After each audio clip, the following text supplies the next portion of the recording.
Denise, are you ready? All right. Good morning, everybody. Welcome to a beautiful spring Friday morning. We have quite the audience today. So I'm going to call to order the regular meeting for the Regional Transportation Commission of Washoe County. This is our meeting for April 19th, agendized at 9 a.m. So, Madam Clerk, can we get a roll call, please? Certainly. Ron Smith. Here. Oscar Delgado. Here. Von Hartung. Present. Neoma Jardin. Here. Bob Lucy. Here. Lee Gibson. Here. Dale Ferguson. Here. And Christina Swallow. Here. Thank you. We have a quorum. Thank you. All right. Mr. Oakesville, will you lead us in the Pledge of Allegiance this morning?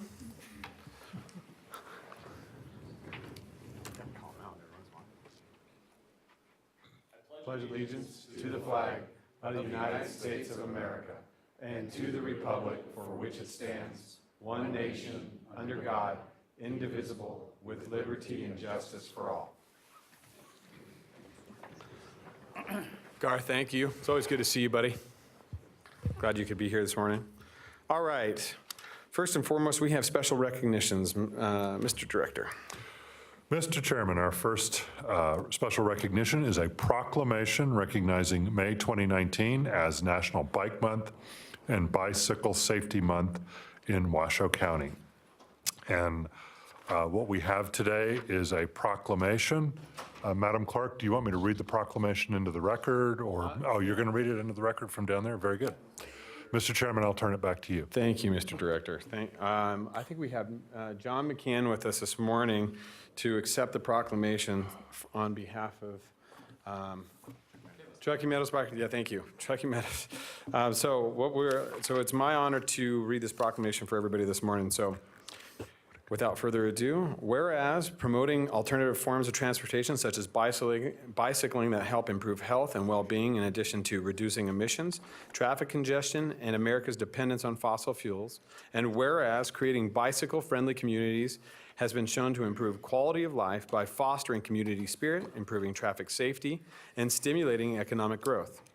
And whereas bicycle infrastructure in the Truckee Meadows provides great opportunities to positively impact our recreation and tourism industry by making the region attractive to residents, visitors, and new businesses relocating the Truckee Meadows who enjoy healthy lifestyles in the outdoors. And whereas Nevadans will experience the joys and benefits of bicycling during May through educational and safety programs, community events, and going for an individual or group bike rides. And whereas the education of our entire community on the safe operation of bikes, motor vehicles, and shared uses of the streets are important to ensure safety and respect of all users on Nevada's roadways. And whereas the month of May has been declared National Bike Month since 1956. Now, therefore, I, Bob Lucy, Chairman of the Regional Transportation Commission of Washoe County, do hereby proclaim the month of May 2019 as National Bike Month, Bicycle Safety Month in Washoe County, and Washoe County, Nevada, and Washoe County Bike Month. Lots of bike months. In and for Washoe County, encouraging all residents and visitors to enjoy the benefits of bicycling, recognizing the importance of bicycle safety, and showing mutual respect and awareness for cyclists and drivers on our streets. Signed by myself, Chairman Bob Lucy. John. Want to say a few words? Thank you, Mr. Chairman. And for the record, my name is John McCann. I'm the chair of the Truckee Meadows Bicycle Alliance. And I want to thank the chairman and the board for supporting this proclamation. Beyond just recognizing Bike Month, I see this proclamation as a commitment from RTC as a whole to continue supporting cycling as a form of transportation in Washoe County. By doing so, the RTC can help reduce traffic congestion, improve air quality, and support healthy lifestyles. I look forward to continued collaboration between RTC and the Truckee Meadows Bicycle Alliance in making Washoe County a safer and more inclusive cycling community. Thank you. Thanks, John. Thanks again.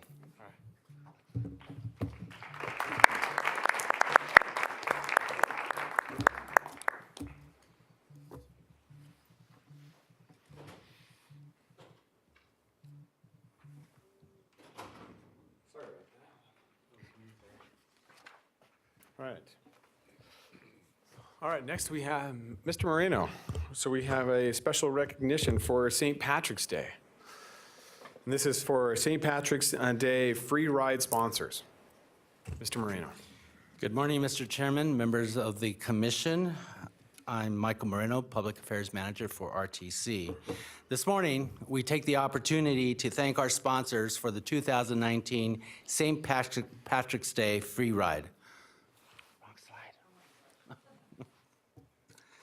The RTC, through the generous support of our sponsors, provided 8,442 rides, free rides on RTC Ride Service on March 17th. The ridership is down compared with last year, but keep in mind, St. Patrick's Day fell on a Saturday in 2018, and this year's crawl event was held on March 16th. The free Safe Ride program is offered on New Year's Eve and St. Patrick's Day and supports the statewide Zero Fatalities Initiative and our Vision Zero Truckee Meadows vision and mission, which you will be hearing more about later today. It serves to reinforce awareness of not being an impaired driver or pedestrian, as well as encouraging the public to try transit. This was the 16th year for the program, which provides a community-free, reliable, and a safe transportation option to keep our roads safe on St. Patrick's Day. Free rides were offered from 4 p.m. to 2 a.m. Our public service announcements messaging to promote the free service through Colo Channel 8 and Cumulus radio stations serve to heighten awareness of the risks and dangers of being impaired. Promotion of the free service is accomplished through in-kind public service announcements on Colo TV, Cumulus radio stations, and Lamar advertising billboards. The Nevada Department of Transportation also displays a free service on freeway signs. Thank you, Director Swallow. And area major gaming establishments promote the service on their outdoor digital boards. We also boost our outreach and community engagement through RTC social media channels, supplemented with the support of Washoe County, the cities of Reno and Sparks, and our sponsors who also help promote the free service on their social media. On behalf of the RTC board, staff, and our community, I want to thank our sponsors and their representatives who are here with us today. All of us can be very proud that RTC Transit Services provided a safe transportation alternative to the public, keeping our roads and everyone safe on St. Patrick's Day. Sponsors, please join me up here as I call your names, and I will present you with the certificate, and then we will take a photo with the board. But before the photo, anyone is invited to say a few words if they would like to. So I'll start off in no particular order. Atkins, David Dodson. CA Group, Chad Anson, Art Sperber. Cumulus Media, Joe Francis and John Murphy. HDR, Reed Kaiser. Colo TV, Matt Eldridge. NCE, Angie Heffley. And SNC, Dan LeBlanc. Lamar Advertising could not be here today, but we really appreciate the billboard that they put up on, I think it was 11 billboards throughout the community, is what you see on the screen up there. The RTC board, our staff, and the community thank all of you for your support and partnership to provide this free transit service program in the Truckee Meadows. Would anybody like to say a few words? Just take a picture? Okay. All right. All right, so why don't we bring everybody right up? Why don't you open it up and we'll bring everybody in here. And when you don't lean up against the dais because it'll knock the name plaques down. So Okay.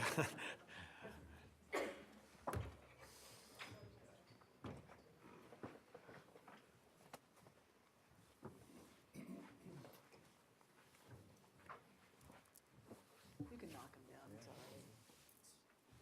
David, I've never known you to be short on words. Good morning, thank you. Get in there. All right, gentlemen, come right up here. We're going to get you everybody right here. You can't slide to the side. It doesn't work that way. The photographer will tell you no, right?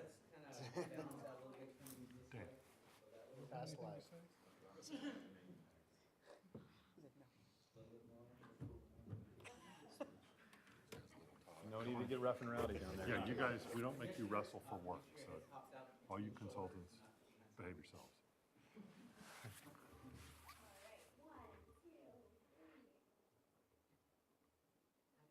Awesome.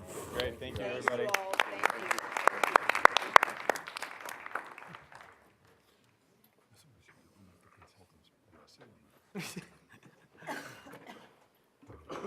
You know, I have to say thank you for all of our sponsors for the Safe Ride for St. Patty's Day. This is something that we've continued to do here at RTC, and it provides so much safety out on our streets. And our, you know, as Mayor Ron Smith would say, you know, this is a super opportunity to be great partners with our members of the community. So thank you for all the sponsorships that you guys provided for that.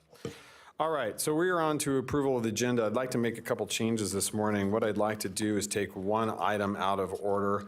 I would like to take 7.2 immediately following item 2.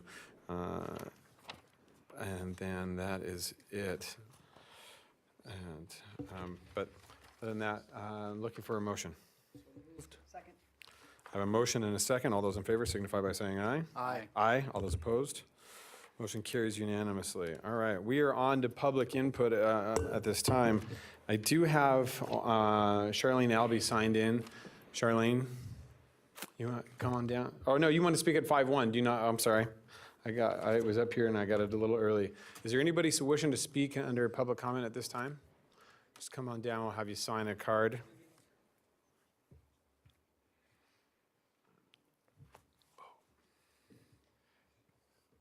My name is Ryan McKinney for the record. And two things. One, I was wondering, at some point in the next month or two, maybe we can have an update about what's going on with microtransit. I heard we're going to be doing a pilot microtransit program for Mr. Moreno, and it's been kind of stalled. So we'd be kind of wondering what's going on with that. You guys have any idea what's going on with that? And also, there needs to be a light on Pyramid and Holman, because there's a crosswalk there, and it's in that crosswalk. You know where the old one of the last Scolari shopping centers? It's in that shopping center annex, and there's a Pyramid. Here's Pyramid, this way, and Holman goes that way, and there's a crosswalk, and it's very unsafe because there's no light, and it's a crosswalk, and basically it's on Pyramid Way, and I think that falls under your guys or NDOT, and if somebody gets hit, then somebody can probably sue you guys or NDOT for negligence because there's no light. It's just a crosswalk. That's directly on Pyramid and Holman. All right, thank you. You're welcome. All right, if you'll just sign in with over there. Any further public comment at this time?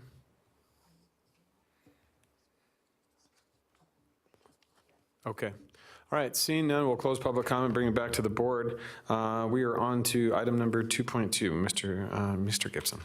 Mr. Chairman, item 2.2 is to accept the monthly summary reports for the technical, citizens, multimodal, and regional road impact fee advisory committees. The reports are in order for approval, and we'll be happy to answer any questions. Any questions by the board at this time? Seeing no public comment signed in on this item, I'm looking for a motion to accept. Move to approve. I have a motion and a motion by Mayor Smith, second by Commissioner Jardine. All those in favor signify by saying aye. Aye. Aye. All those opposed? Motion carries unanimously. All right, we're on to item 7.2. Mr. Gibson. Mr. Chairman, item 7.2 is to receive a report on the Vision Zero Task Force of the Truckee Meadows. Rebecca Capular, a planner with our planning department, is going to provide us an update and walk us through the benefits, philosophy, and next steps for Vision Zero. Rebecca? Thank you, Mr. Gibson. Good morning. I'm Rebecca Capular, and I'm here to present to you Vision Zero, which is a national movement. And its philosophy is to look at severe crashes and fatal crashes as an opportunity to learn and to see what we can do without placing blame to prevent these types of crashes in the future. It really focuses on sometimes we have a built environment meant to be driven and used one way, and that doesn't always happen. So we have a task force that can make some action plans and look at data and try to refocus and redirect how we've been doing business in the past. There's a map up here of the states, and it shows you that Nevada does not have a Vision Zero community yet. Our task force has been meeting for about a year and a half, and we're planting the seeds to become a Vision Zero community. And so we'll be coming back to the jurisdictions in the future shortly to bring a resolution to get your support to help us become a Vision Zero community. I have to find my, thank you. Sorry about that.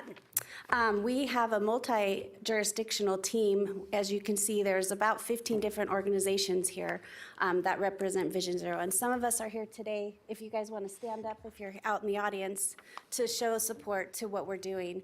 As I mentioned earlier, we've been meeting for about a year and a half, and we have a lot of different subcommittees, and we're trying to set the stages to go forward and become a region of Vision Zero. So after we formed our committee, we decided that we needed to decide where we wanted to focus. As you can see on this map, we have 4 focus areas we chose to start with: Midtown, West 4th Street, the University, and downtown Sparks. It doesn't mean that those are the only areas that we're concerned about, but what we're doing is putting a lot of resources there, and what we're learning and learning that's making good improvements and choices, we'll be able to take regionally throughout the community. So after we decided which areas we wanted to focus on, we collected crash data from 2011 through 17.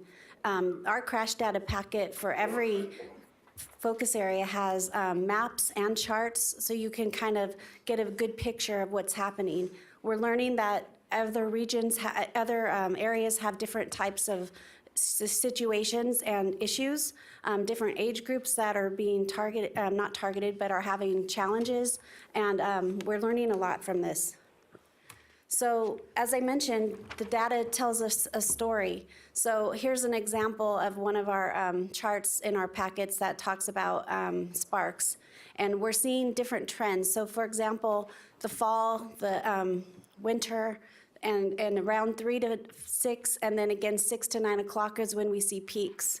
But there was other areas like in Midtown that we saw peaks in springtime. So we really are using this to help us decide what we're going to do in each unique area. After we went out and collected all the data, we decided we needed to talk to pedestrians. So the last week of November, we went out and had about 10 people every day on the streets talking to pedestrians one-on-one. We reached about 575 pedestrians, but running concurrently with that, we also did an online survey. And the online survey ran from the end of November through the beginning of January, and we got input from over 1,000 people on that survey. We asked questions about sidewalks, about street crossings, safety questions, driver behavior, and also demographics. It was a very wealth of information, and I can't tell you, from my own experience, talking to people one-on-one that week was one of the best weeks of my career because I learned a lot and I met a lot of people, and I learned some of their challenges that they're faced with as they're being pedestrians. One thing that really stood out to me personally was when you look at the input from the pedestrians, they told us that they feel at nighttime when they're at an intersection, there's significant lighting, and that the lighting was fine. But the surveys we received online, which I can kind of classify as the drivers because they're doing it out from home, or they're probably not walking as much, they felt that the lighting at intersections at night was not significant. So we have a disconnect, I feel, where you're out on the street, you see the light, you're at the crossing, and you feel like you're doing everything right. But if you're behind your car and you're driving and you're going 30, 35, 40 miles an hour, you don't see the pedestrians as they feel that they're being seen. So that's something our committee is going to be looking at and trying to see what we can do to make improvements there. So one other thing that we've done is we've planted all these seeds, and this year our pedestrian crashes have been from January 1 to March 31st. We've had 6 pedestrian fatalities. Same time last year there was 3. So we've gotten together and looked at what kind of commonalities there were with these crashes, and all of the victims were 55 years old or older. They were crossing outside of or against a traffic signal. They were in poorly lit areas. They were all at night, and all of the victims were wearing dark clothing and didn't have anything that was reflective on them. The other thing that was interesting to us is they all had connections with the Community Assistance Center, so that leads us to believe that they were probably either homeless or in transition. So we took this demographic as a valuable vulnerable user, and we put our team together, and we partnered with NDOT and the Office of Traffic Safety, and the downtown ambassadors through the Reno Police Department contacts we have on our committee, as well as the Hope Clinic.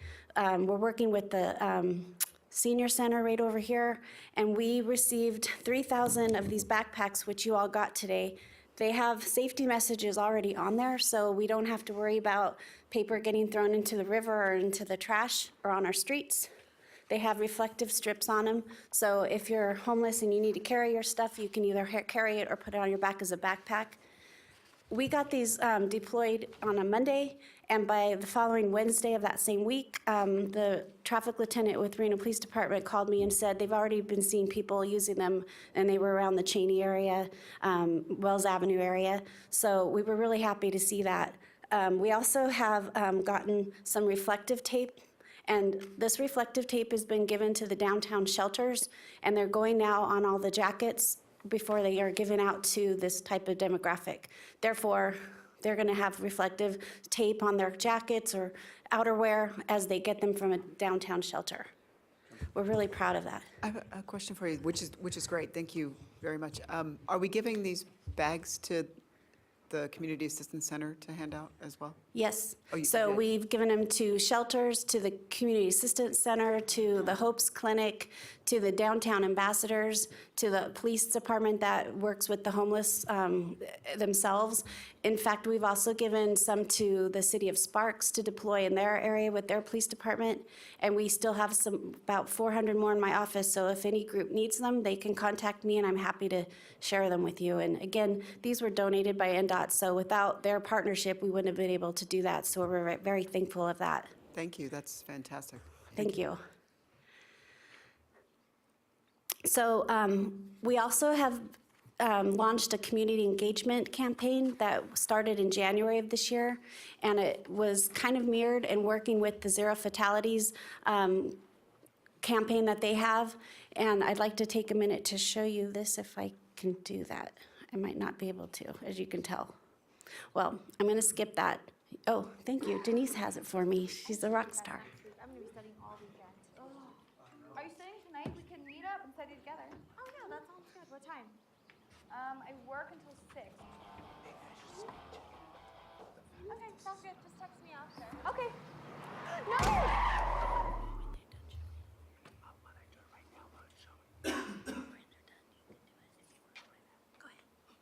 Whatever you.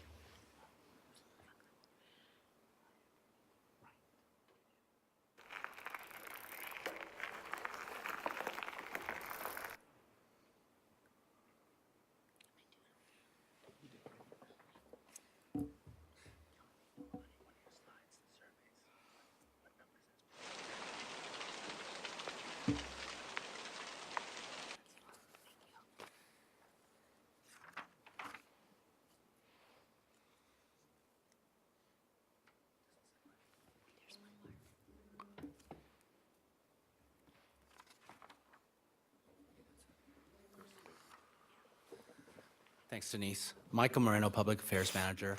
I thought I would speak to the campaign that you just viewed. As Rebecca mentioned, the Don't Kill a Dream campaign that was created for Vision Zero complemented the Zero Fatalities Don't Kill a Dream campaign. Our thoughts were, working with our consultant, was that we didn't want to send out mixed messages to the community.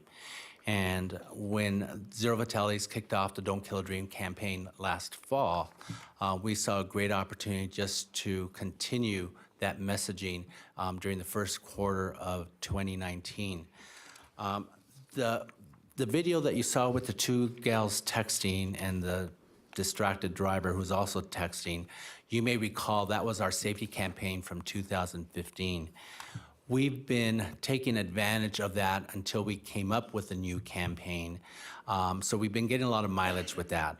The first one that you saw with the girls texting and the Don't Kill a Dream, we merged those two together because we thought it was very powerful to convey the message of distracted driving or walking with the silent message of Don't Kill a Dream.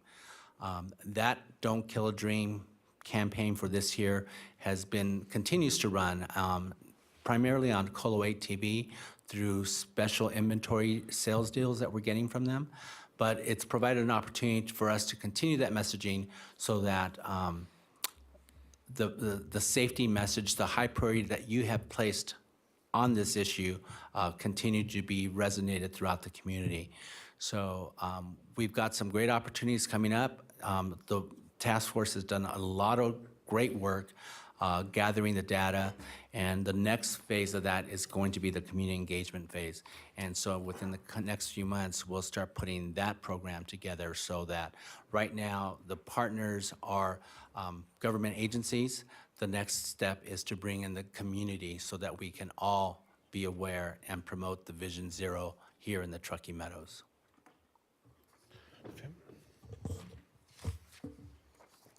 So as I mentioned, we have done a lot of work, and we're working on our action plans now. And once we have some concrete plans to move forward with, we'll be bringing resolutions back to all the local jurisdictions. And we also are getting ready to launch our website. One thing on our website that our task force wanted to have as a platform is we get a lot of calls on, we had a near miss, this almost happened, but you don't care about that. You want something to happen first before you come out and address that. So we have a page on our website where people can go and report near misses, so we can use that as a tracking mechanism to go out and address something prior to a potential problem. So we're very proud of that. Our launch will be announced in our e-newsletter, so keep your eyes out for that. And with that, I can answer any questions you may have, or any of our other task force members that are here, I'm sure would be happy to answer questions as well. So Rebecca, thank you so much. We appreciate that. Are there any questions from the board in regards to the Vision Zero campaign? All right. Commissioner Jordan. Thank you very much. Again, the data about all of the 6 fatalities were all likely homeless or accessing homeless services at the Record Street site. That's alarming. My question is this: in addition to the reflective bags and tape, and are we planning any sort of educational outreach at the shelter site? Yes. We are? We have received some brochures from REMSA as a Vision Zero partner, and they wanted us to hand them out. The concern is that they get tossed into the garbage or river or whatever. So that's why the backpacks that have the safety messages on there are important. However, the stewards at our partnerships that are handing this information out are talking about safety and reminding pedestrians that it's dark, people can't see you.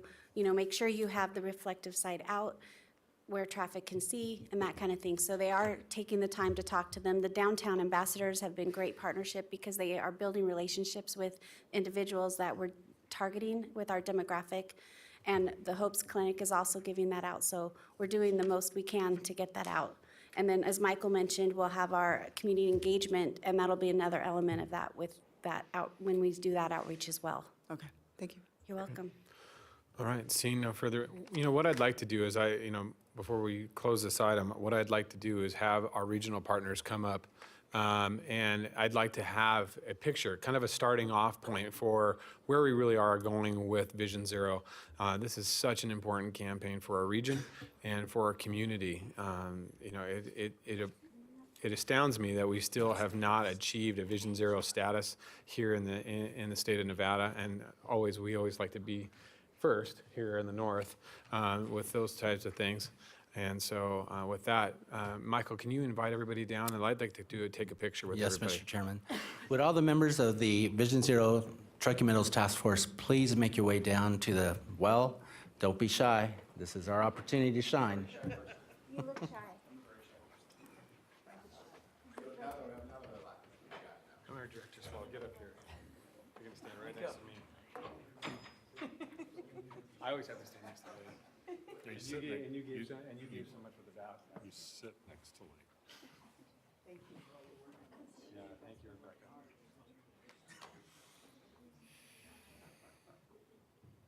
Hi, Rebecca, you're gonna have to hold it. Are we missing somebody?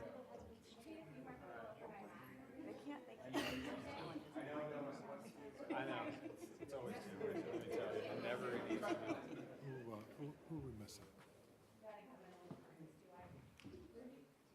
Yeah, I've got to readjust one of you down to this side. Okay, that didn't work. Didn't work. I'm behind him.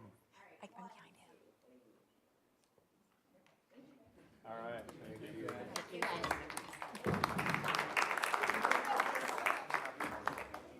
Happens all the time.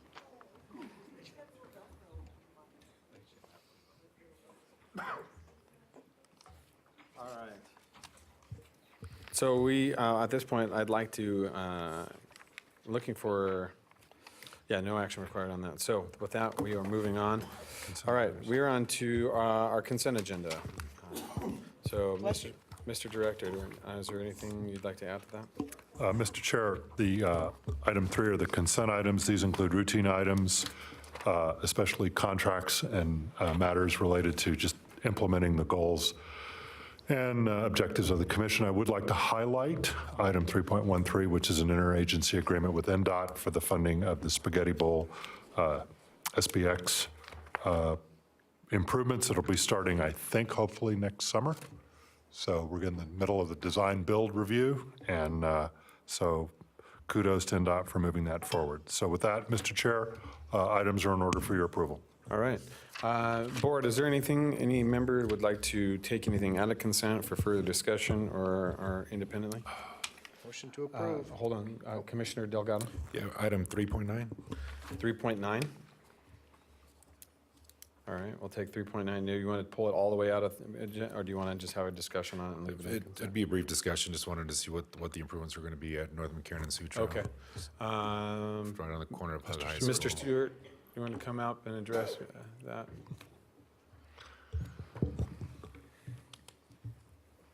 Good morning, Brian Stewart, Director of Engineering with RTC. This is a professional service agreement amendment to that professional for our consolidated project, which is our preventative maintenance and pavement preservation program. This is actually the road reconstruct, so it's the more robust part of rebuilding our roads so that they last a long time for our community. Happy to answer a question. Yeah, I was looking for a design piece on here. I didn't see anything in our book in terms of what that new design or striping or what is exactly that you guys would be doing. We had a big construction there with the Maverick gas station just to the north. I know that's I've received a few constituent concerns just last week about just I guess some of the breakdown of that road heading west on North McCarran, north on Sutro. And so this is just so happened to, we see this on our agenda today. So just wanted to see the overall impact in terms of what those improvements would look like. Always concerned just because it's right there out the corner of Hug High School and a lot of pedestrian, a lot of kids in that area. So just briefly, what would that look like? Yeah, thank you. That's a great question. And as far as the North Sutro area, which is where this amendment and the design work is going to take place north of McCarran there has been, like you said, a lot of issues with the alignment of that intersection and the flow of that right turn onto North Sutro. And so we're looking at creating a better configuration with that by moving that sidewalk and gutter line out a little bit to provide a better lane for the right turners. That way it can be reconfigured in the intersection itself so that you have the left turners that would be going east onto McCarran and better flow and better safety as far as stacking and just better improvement overall as far as that alignment of that intersection. Okay, so it's directly with that business, that corner there. Is that what yours? Correct. And so we're taking on those costs, not the business. Is that? Yeah, it's more for because of the road is in such bad shape and we need to retrofit it, but it is also from an alignment standpoint. But yes, we are taking. It's just reflected. I know we had long discussions at the city council regarding that development and the improvements of that road, and it's come back to us here very shortly to see now that we've got to make further improvements, but. No, thank you for that. Appreciate it. I'll make sure my constituents know that that's being worked on. Thank you. Good. All right, any further discussion for any items in consent? All right, looking for a motion to approve the consent agenda. Second. I have a motion by Commissioner Hartung, second by Commissioner Delgado. All those in favor signify by saying aye. Aye. Aye. All those opposed, motion carries unanimously. All right, Mr. Gibson, we are on to director reports, item 4. Mr. Chairman, For the Executive Director report, I'd like to start off with an update on Assembly Bill 270. Assembly Bill 270 was originally drafted to authorize the RTC to dispose of certain property. This bill is now being reprinted, and it did include and this goes directly to the citizens' comment earlier about microtransit. The bill has now been redrafted or amended to include authorization for the RTC to operate microtransit. As you may recall, we had a discussion, I believe it was last month, where after a review of our current statutory enablements, we determined we could not operate microtransit. We did add some language to 270. The committee accepted that language. It was incorporated into the bill. It received a due pass from the committee and is now on its way to the Assembly floor. I'd like to thank Assemblywoman Sarah Peters. She's been the champion for this bill, and we are looking forward to this being passed out of the floor, moving on to the Senate, and getting this wrapped up here pretty quickly. Next, on Wednesday, April 10th, the Federal Transit Administration announced an allocation of $40.4 million for the Virginia Street project. This is probably the most significant milestone on the path to getting our grant agreement squared away. This means the FTA intends to award the grant. Yesterday, we had the opportunity to tour the Virginia Street Corridor with Senator Cortez Masto to highlight the improvements that will be built, go over the project schedule, and discuss our business support program. Senator Cortez Masto continued to express her support for the project, and I want to thank Senator Cortez Masto for all of her help. Her and her staff have been excellent partners in this most challenging process, and I want to thank them. We did have some media coverage yesterday, and I know I saw it this morning on Colo. I'd also like to thank Dan LeBlanc for attending and working with the senator yesterday to explain very briefly and concisely many of the construction strategies that will be followed. So I'd also, continuing on in that vein, the U.S. Department of Transportation has released its notice of funding opportunity for the fiscal year 2019, better utilizing investments to leverage development. That's known as the BUILD program, and that's actually a rebranding of the old TIGER program. Staff is going to, in looking at the portfolio of projects, we like the chances of the Pyramid Highway Phase 1 widening, so we're going to be developing a grant application for that, and I believe those are due in June or July. So more to come on that.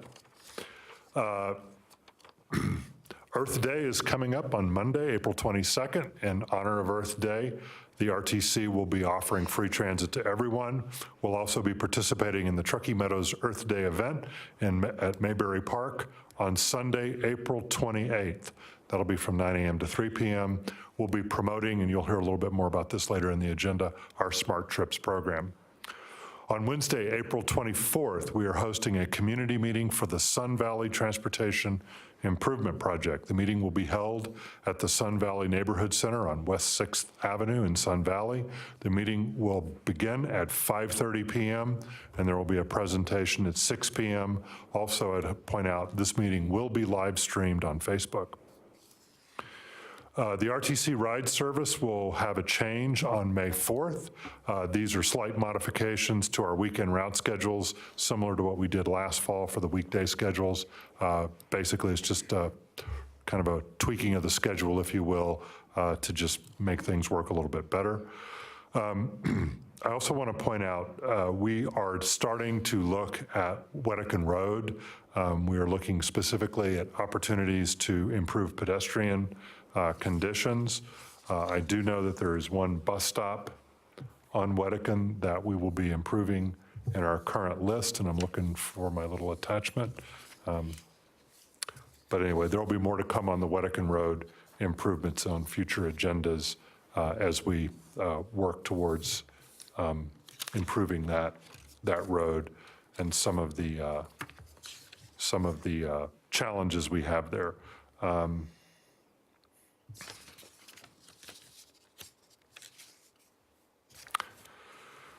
Next, as a reminder, the RTC May board meeting will be held on May 20th here in the Washoe County Chambers at 9 a.m. The change of date is necessary to comply with state law regarding the approval of our budget later on the agenda, you will be reviewing the tentative budget. With that, Mr. Chairman, that concludes my director's report. I'll be happy to answer any questions. Commissioner Harton. Thank you, Mr. Chairman. Mr. Gibson, you mentioned a couple of things that are of interest to me. Pyramid Highway Phase 1 widening, are we still talking only to Golden View in Phase 1, or have we gotten it eased to Sparks Boulevard? We're looking, right now, we are looking to Golden View because that is the termination point of which the environmental document covered. However, as we get into final design, we'll be looking at tweaks and perhaps additions. What I want to make clear on the build grant opportunity is we have funds programmed for that project. We're also talking to NDOT, I believe, for a design contract. The build funds would help substitute RTC money. Mr. Doug Malloy, the project manager, is here to answer any more detailed questions. Doug, you want to add anything? Yeah, Doug Malloy, engineering manager for the record. Lee did an excellent job of pretty much summing up where we're at with that particular project. We are looking at opportunities to work with NDOT to get that design moving, with the importance of getting that going, the cooperative agreement. As the executive director explained, that is the way we've set this thing up phased currently, is to complete those improvements, transition to Golden View. The long term the reason for that is the long term with the connector in place, those lane requirements of any additional widening to that point are bypassed by the off-ramp and the interchange at Sparks Boulevard with a future, in a future phase. Why don't we build the off-ramp and Sparks Boulevard first? Yeah, well, I'm sure that'll be taken a look at closely as we develop the scope for this phase, but right now, I think it's more funding. I guess my limitations comment comes back, and please don't take this as a pejorative, but it's going to come out that way, is, and we have not had an opportunity, Mr. Gibson, and I really want to do this. I sat in traffic last night where Pyramid, that narrowing the funnel at just past Far, going up the hill, and had we gone just at least to Disc, it would alleviate, because probably 20 to 30% of the traffic wants to turn right on Disc. And so we've got that third lane that has to narrow down. Going the opposite direction, that intersection works extremely well. I drive it every single day, and rarely, and I mean rarely, unless there's an accident or floodwaters coming across the road, do you see it backed up. I think we're making the same mistake. We've not learned from the mistake. If we take it to Golden View, and with all due respect to the people who live off of Golden View, nobody's trying to get there. The bulk of the traffic is not trying to get there. And so taking it at least to Sparks Boulevard would and I understand the interchange issues. I get it, which is why I say build the interchange first, and then we can sort of work backwards. But we're going to be accused again, I promise you, of being short-sighted. So, and unless we can somehow get Commissioner, I know you want to probably talk about it, so we can agendize if you'd like. I would. Okay, so that, because this is under director's report, so we want to. So one last thing, and again, I can't express this enough. Whittekind improvements, are we looking at widening or just pedestrian improvements? At the moment, the short-term improvements will be pedestrian and bus stop improvements to help protect pedestrians. Okay. And that goes to the accident that recently happened. By the time Wild Creek gets built, that road will need to be widened. We understand. Thank you. Great. All right, any further discussions for the director? Seeing none, we'll accept that report. Mr. Gibson, let's move on to the federal report. Mr. Chairman, the federal report's included in your backup. I'll just highlight a couple of items. I'd like to point out that the University of Nevada, Reno, the City of Reno, and Easy Mile have submitted a grant application to the United States Department of Transportation for fiscal year 2018 Automated Driving System Demonstration Grant Program funds. The US DOT received 73 applications for up to $60 million. This project that we've submitted on will help explore how roadside LiDAR data can be used in connected traffic applications for connected and autonomous vehicles, pedestrians, and cyclists, which will be a novel contribution. We've also got a heavy emphasis on research and application for an autonomous bus. Transportation and Infrastructure Members' Day is coming up in May. Members may testify on any issue. We'll be coordinating with the delegation to help put our issues on the agenda. And there's been movement and action related to appropriations bills and budget resolutions. And I would point out, and perhaps Christina may talk a little bit more about this, Nicole Nason, a former NHTSA administrator, I believe, is now the FHWA administrator, which means that's a good thing for us to see that the modal administrations are getting their staff. Last but not least, I want to highlight Ray Tellis. We have a new regional administrator for FTA in Region 9. We met with Ray a couple of weeks ago to go over the Virginia Street project. Ray is going to be an excellent partner and asset for us. He comes out of the Los Angeles office of FTA, where he's overseen several $1 billion worth of transit and subway improvements.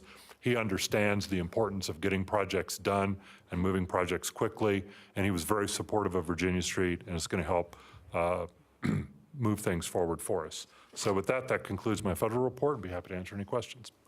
Great, thank you. Any questions by the board in regards to the federal report? All right, seeing none, we will move on. All right, we are on to item 4.3. This is our monthly update from our director at NDOT.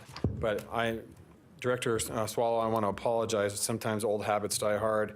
It is not Director Rudy Malfabon in the agenda. As the agenda reads, it is Director Christina Swallow. So with that, Ms. Swallow. Thank you. And I have a few slides here, but before I get to the slides, I realized there were a couple things I just wanted to talk about that I didn't include in the slides. And there are two things that I'm particularly excited about. One, I'm excited about Earth Day, and I'm planning on riding the bus. So thank you. I'm looking forward to that. I'm also, related to that, looking forward to Bike Month, when I'm planning on using my bike to get to the Summit Park and ride, and continue to use the bus throughout the month of May. The other thing I wanted to mention is that you're familiar with the One Nevada plan. We worked on it for several years. I'm looking forward to starting our implementation on that and really using it to help us become an outcome-based, data-driven program. And I recognize that as we do that, there may be some challenging conversations, but I'm working and looking forward to having those conversations so that we can really, when we have the conversations about which projects get funded and why, we know why, and we're all on the same page. So just two things there before I get into the meat. And now into the meat, my next slide, the equipment update. So as we all know, and you all told me back in February, this was an abnormal winter. Our snowpack is 200% above normal, and that challenges us to meet the needs of the roads. And our equipment is challenged when we do that. Our snowblowers were very old, 17 to 47 years old, and as a result, during some of the storm events, our equipment was down. As much as half of the fleet serving this region was down. And so we used the opportunity to have the conversation, and I'm excited to report that we got approval through IFC, the Interim Finance Committee, and the board, the Transportation Board, to purchase 6 new blowers and 3 new plows. So we should have a more robust fleet starting next winter. These are big pieces of equipment, so we made sure to do it as fast as we could. They may not be here by November, but hopefully they'll be here sometime during the winter, so we'll be able to see the immediate benefits of purchasing that new equipment. 2 projects, the Spaghetti Bowl Express. I think there's a couple of extra bonus clicks on there. Where we are today. So our design build proposals are due in May. We will be working on selection in June and going to the board in August to approve the design builder, with a construction starting next year, early next year, 2020, going through 2022. What is this project going to do? So we are going to widen the east to south ramp to 2 lanes to help address the congestion that we're seeing in that movement. We're going to widen I-580 to 6 lanes to address the southbound congestion that we're seeing on 580. We're going to modify the 2nd Street, Glendale, and Mill Street interchanges to increase the weaving distance, which will help with both congestion and safety, so that we don't have as many collisions there. We're also looking at constructing a portion of the South Truckee River multi-use path with the project. And I'm delighted that the funding came through on your consent agenda, and I'm looking forward to working with you on trying to get this project out in a way that meets the needs of the community. So the only final part of that is that, or the first part of that is we're looking for the final EIS and record of decision this summer. So that's critical in terms of when we actually start moving forward on the construction. So we're moving forward as fast as we can and working to try and alleviate some of the challenges we're seeing up here. I'm fortunate that I don't have to drive that on a regular basis, but when I do drive it, I'm driving it at 10 o'clock at night. So I'm not seeing the congestion directly, but I've heard it, and we're working to fix it. So, all right, the second project, I-80, as you may know, last year we received an unsolicited proposal for a public-private partnership to address concerns out on I-80. We reviewed it. The proposal was to add 1 lane in each direction for capacity and safety to really address the growth that we're seeing out there. And we did an analysis in-house, figured that we could probably deliver the project for less. Our board challenged us to find a way to do that, and we are in process on working on completing the NEPA analysis, hoping to get a categorical exclusion, which will help the project move forward much more quickly. We're looking at the same thing, 1 lane in each direction. That's the fastest project that we're going to be able to deliver out there to help address the issues. But while we've started the preliminary design and the NEPA, and in that process we'll be looking at how we phase the project, we're also being challenged by our board to think about other ways to move people out there. And we're looking forward to working with all of our stakeholders, the private stakeholders out there, RTC, on how we can find alternate ways to get people out there that don't just include solo driving on a widened road. So we're looking forward to working with you on that. And then my last slide, just a staffing update you may have already heard, but in case you didn't, our Deputy Director, Bill Hoffman, retired. And as I've told my team, it's going to suck, but we'll be fine. So he had 28 years with us and has decided to chase a dream. He's not going too far, though. We will, I'm sure, be seeing him regularly and again here in the consulting community. So we're happy for him, and you'll just see some transitions in terms of the team that you see at your meetings. So with that, that's my report. Great, thank you, Ms. Director Swallow. Questions from the board? Commissioner Jordan. Thank you. Actually, probably more statements than questions. I did want to thank you for 2 things. One is the NDOT's commitment to the Downtown Reno Partnership and the Business Improvement District. We appreciate NDOT's commitment and assistance in the funding of that, so I know you helped make that to come to fruition, and we really appreciate it. If you've not been downtown in the last few months, I encourage you to go and check it out. It is much cleaner, it feels much safer, and the ambassadors are doing a tremendous job, and that is in part to NDOT and RTC's significant support of that program, so I appreciate your commitment in that regard. Second, for the audiences and those that may be watching, I also appreciate you attending a meeting recently at City Hall with regards to North McCarran and the concerns as it relates to the speeds on North McCarran, the pedestrian, bicycle, traffic incidents that we're seeing in that area. And I understand that a traffic study is underway, and there's a community meeting on May the 1st. I believe it's May 1st. I'm looking out to my team to see if they can bob their heads. Michael Moreno, Public Affairs Manager. The meeting you're referring to is going to be on Wednesday, May 1st, 11:30 a.m. to 1 p.m., and also at 5 p.m. to 6:30 p.m. And that meeting is going to be held at Rancho San Rafael Park, and it is on the North McCarran Boulevard Safety Management Plan.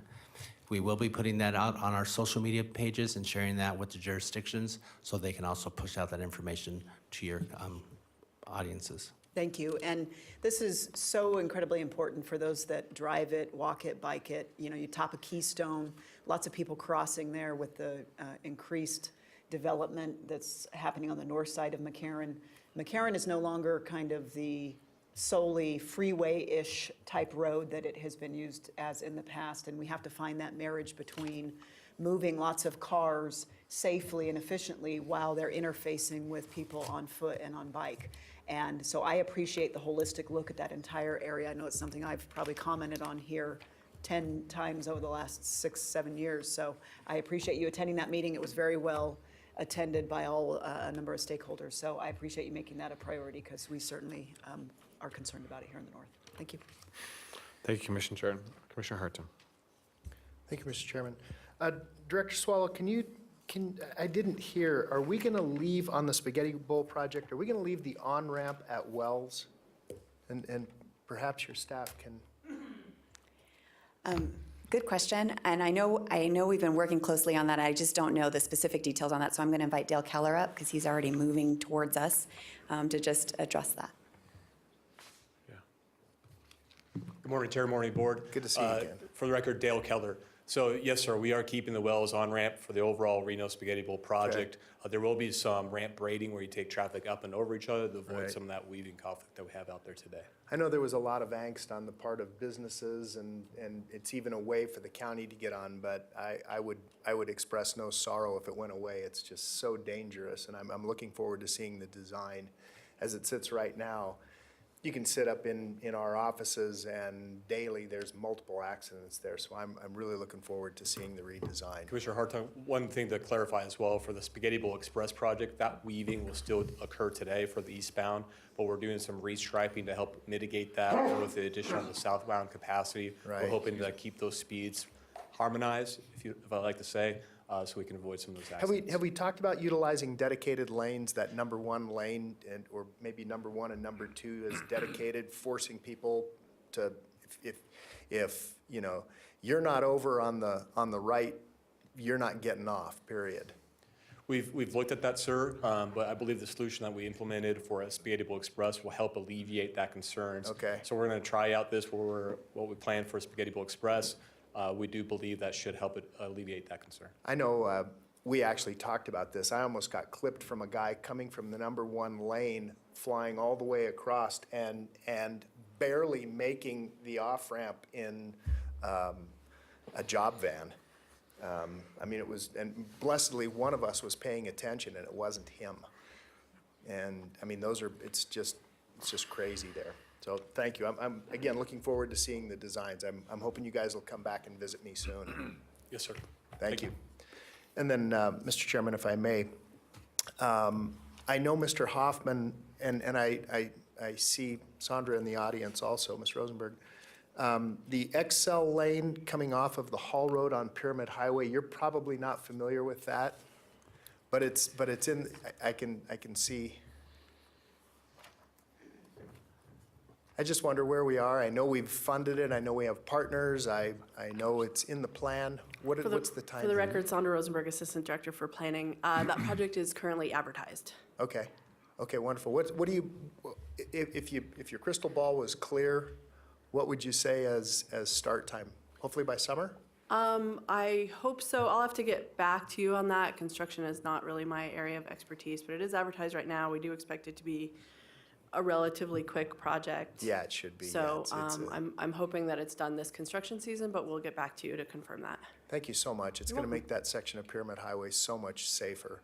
And then the final thing, if I may, Mr. Chairman, at some point, Director Swallow, I would love to meet you out on the Pyramid Highway and show you from Egyptian out to the end of Spanish Springs Valley, 2 lanes, very huge amounts of growth out there. It really does need to be examined at some point by NDOT, and my hope is to get it widened, hopefully. But it's a very, very dangerous stretch of road because people are trying to get through the valley and they're rolling. So thank you. Thank you, Mr. Chairman. Thank you, Commissioner Hartung. Commissioner Delgado, anything? Nope. Mayor Smith? Nope. No, nothing for you? All right, just a couple things from you, Ms. Swallow. First of all, I want to thank you for taking the time to sit down with myself and members of my staff to discuss issues between, obviously, Washoe County and NDOT.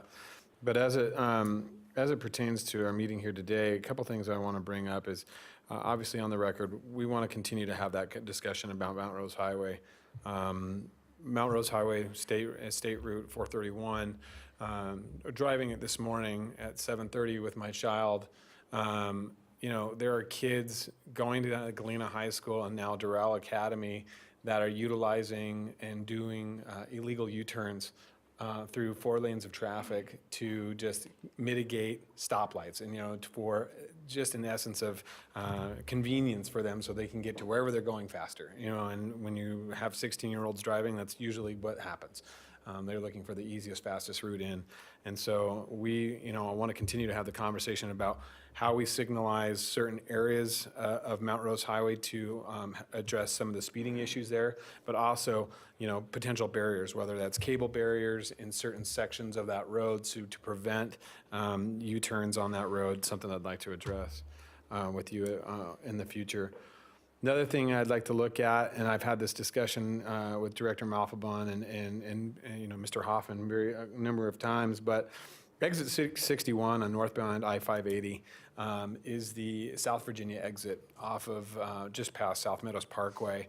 And that it is a long sweeping stop, but what happens is it comes to a full stop sign at the end there. It's not a natural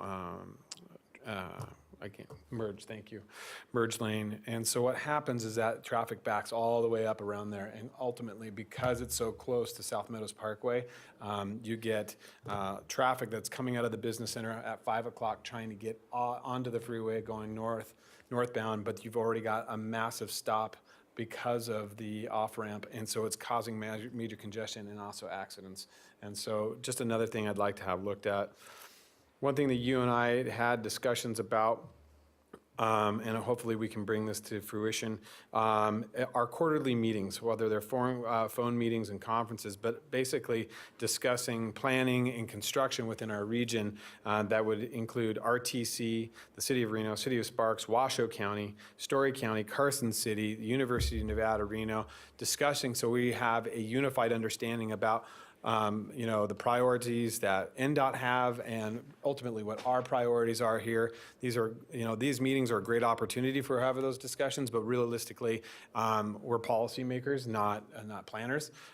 We'd like to include the planners and some of the staff in those discussions, and realistically, what are the challenges, where are we having from permitting issues and different things of that nature. I'd really like to get those quarterly meetings going so we can really address some of these discussions, because as you pointed out on the I-80, the East Truckee River Canyon expansion, or addressing those concerns, there have been discussions that we've had a number of times about different alignments, northern alignments that go from the city of Sparks out over through and drop into Waltham Way.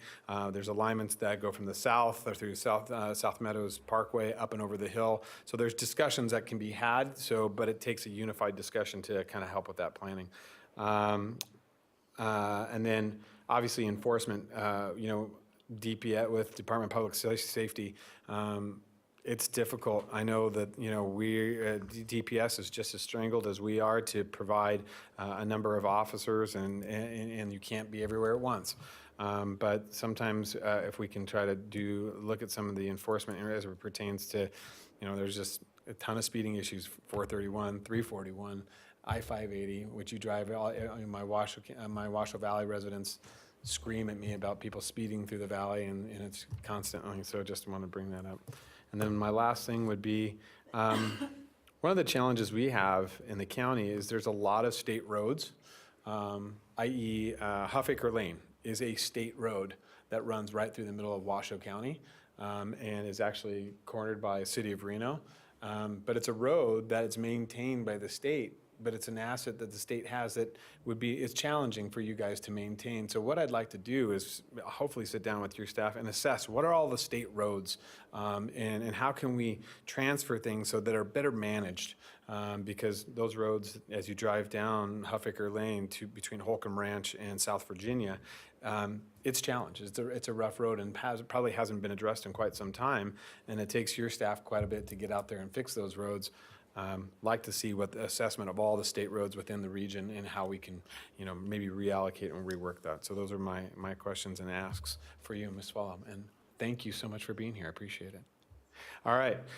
Seeing no further discussion on NDOT, we will bring it back to, bring that, and we're on to item 5. Mr. Gibson.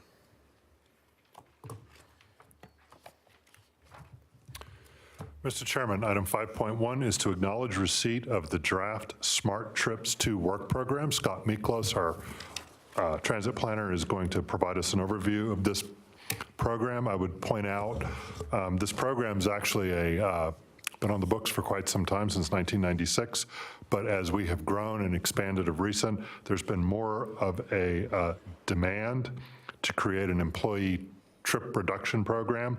Scott has provided an update of that program in your backup, and he's going to give us a quick overview, and I also believe we have some public comment on this item. Scott? Welcome, Scott. Scott Miklos, RTC Trip Reduction Analyst. Good morning. I manage our Smart Trips program, and as Lee said, it's been around for a while. It includes a van pool program, carpool matching, bike matching, walking, bus pass subsidy program.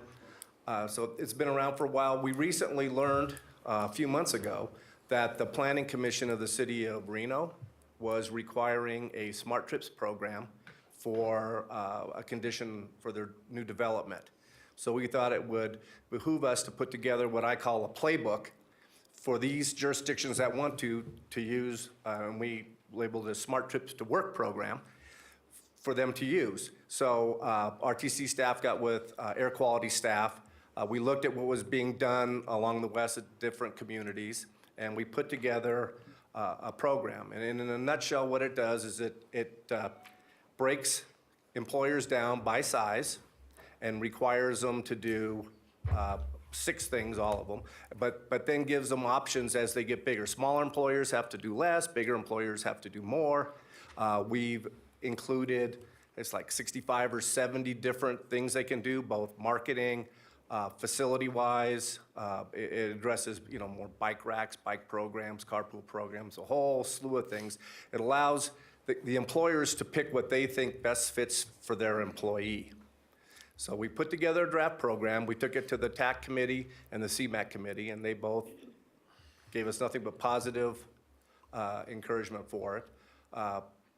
We then thought we'd at least let you guys know we're working with, we're going to be working with the planning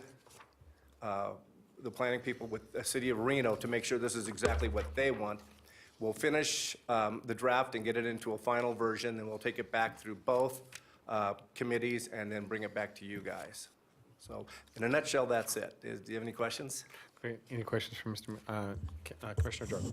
Thank you very much.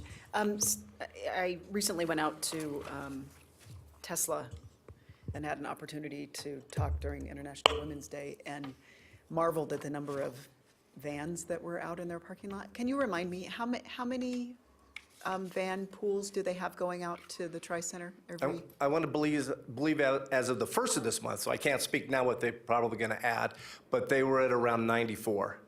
94. And that's for all of Tri-Center, or was that just for Tesla? It's for all the Tri-Center. We have a couple at Battery Systems. We had a couple at Panasonic, but they turned them back in, and I went with My Ride to Work. So 94, and how many can fit in a van? They're between 7-passenger minivans up to 12-passenger full-size vans. Okay.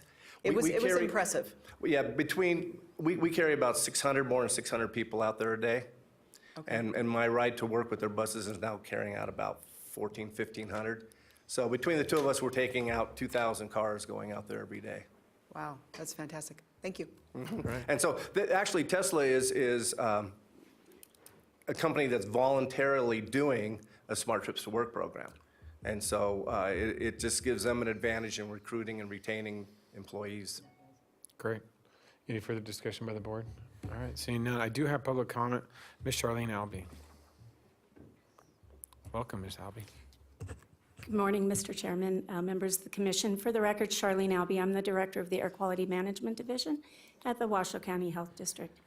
I wanted to come up and just express our appreciation for the work that the RTC staff has been doing in the enhancement of the Safe Trips to Work program. Just a little background to give you an idea of where we're at right now. We just recently certified our 2018 monitoring data and submitted it to EPA. At this point in time, we have 3 monitors that are now exceeding the ozone ambient air quality standard.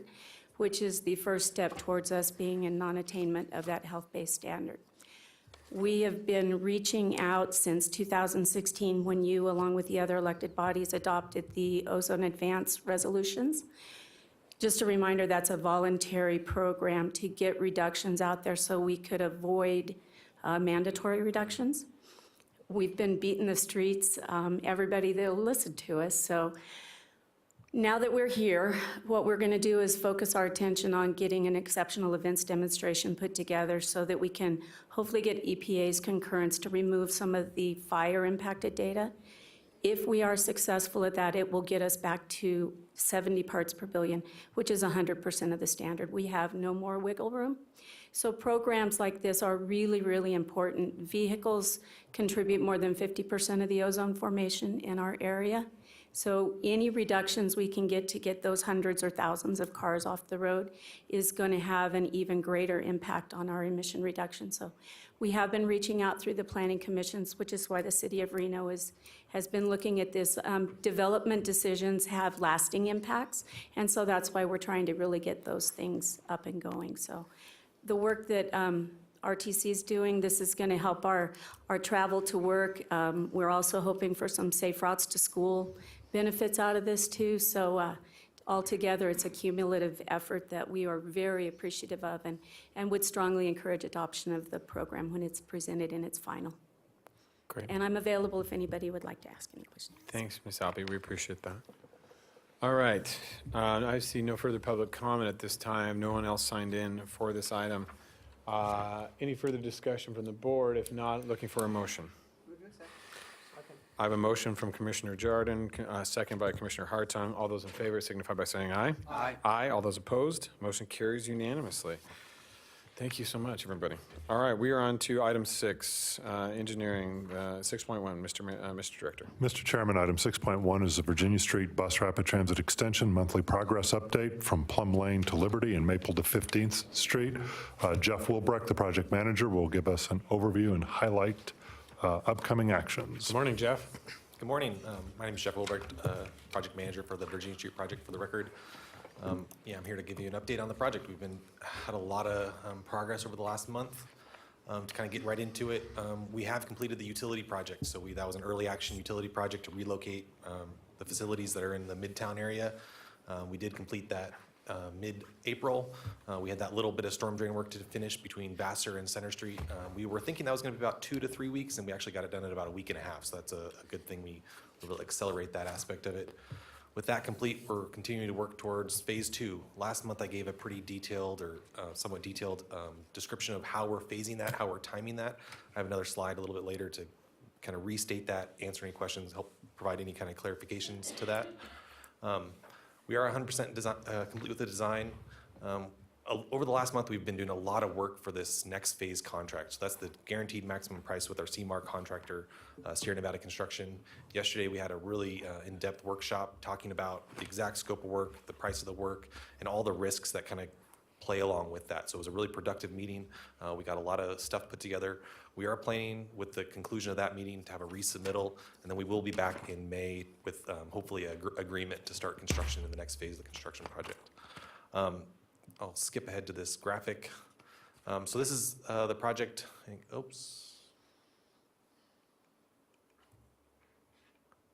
It's not working. Uh-oh. Sorry, so the project is not going to play the graphic for me, unfortunately, but what it does is it kind of highlights the phasing of the project. So I'm not sure why it's not turning on, but in the phasing of the project, we're going to start June 17th. We're going to do all the side streets in Midtown first. There's 9 side streets that we're going to be working on. Those provide access to Virginia Street and also provide parking.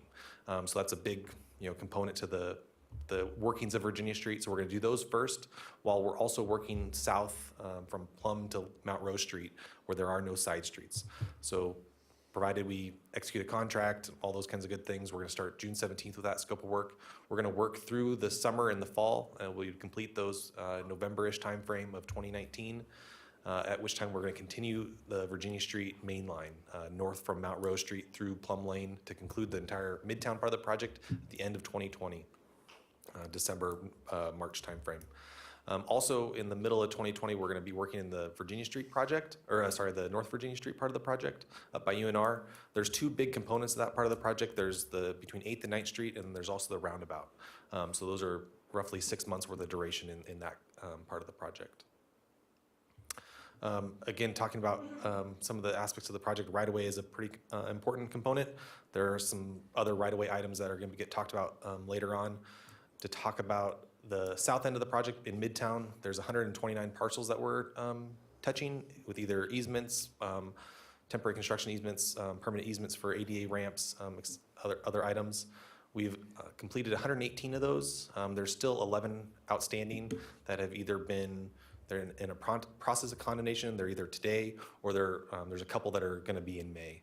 And we have had some success in the past with past condemnation resolutions of finalizing negotiations and coming together and understanding how we can work together with those property owners to be successful by all parties. The north end of the project has 21 parcels. A lot of them, or several of them, are from 8th and 9th Street. The UNR is a massive property owner in that area that we're working with, and so they've been a good partner. And we've done a lot of outreach, and so we've started doing YouTube videos and weekly updates on YouTube about the project and kind of what we're up to. We've also been doing a weekly meeting, and now we're going to kind of shift that to bi-weekly to kind of help people that want to come fit their schedule, be appropriate to what Midtown needs. We've also been using those meetings with the city of Reno, and so Carrie Koski and Charlotte are here, and they've been doing a lot of work to find the enhancements in Midtown, and so it's been a great ability to kind of share those meetings with them and respect the time of Midtown business owners to be able to come to our meeting and then also really come to their meeting. And so it's been a great, I really appreciate what they're doing to help us through that process. And then we're also going to have a project office that's going to get started here in advance of construction phase 2 starting in June. We don't quite know the hours of that or how it's really going to work out. We're going to kind of experiment with it. Myself or one of the public outreach people are going to be there weekly or a couple times a week just to be available to answer questions. And we're going to looking at workshops. There's actually an idea of inviting someone from Yelp to come and just give a workshop about here's Midtown businesses. Here's how you can kind of manage that Yelp review system. And so we're kind of looking at those ideas to help those Midtown businesses with those types of challenges. Just another way of marketing, another way of helping and touching those businesses to make them successful through construction. We're continuing to meet with individual stakeholders. That's just an ongoing thing that we do all the time. And then we also have had a communications preference survey that's been out there. And we're continually trying to ask people to come in and give us your preferences of how to communicate to you. I think there's been about 45 people that have participated in that survey. And we want as many as possible just so we can fine tune and tailor our communications and make them work as well as possible. Last month and the month before, you've kind of asked us to look at the architecture of the Midtown bus stops, the BRT stations, and a big part of the comments were making them unique, making them iconic, making them, there was a lot of comment that the 4th and Prater bus stops were really well liked because of the back glass paneling. So we've kind of been trying to look with our architect about how we can apply that back glass paneling and make it artistic, make it unique to the Midtown corridor. One of the ideas that have kind of risen to the top is this etched glass idea. So it's a different kind of funky, and there's an example of it kind of on the right of the screen there of what that could look like. That's not necessarily the final look, but essentially what it is it's multiple layers of glass that have different layers of webbing is what this one looks like.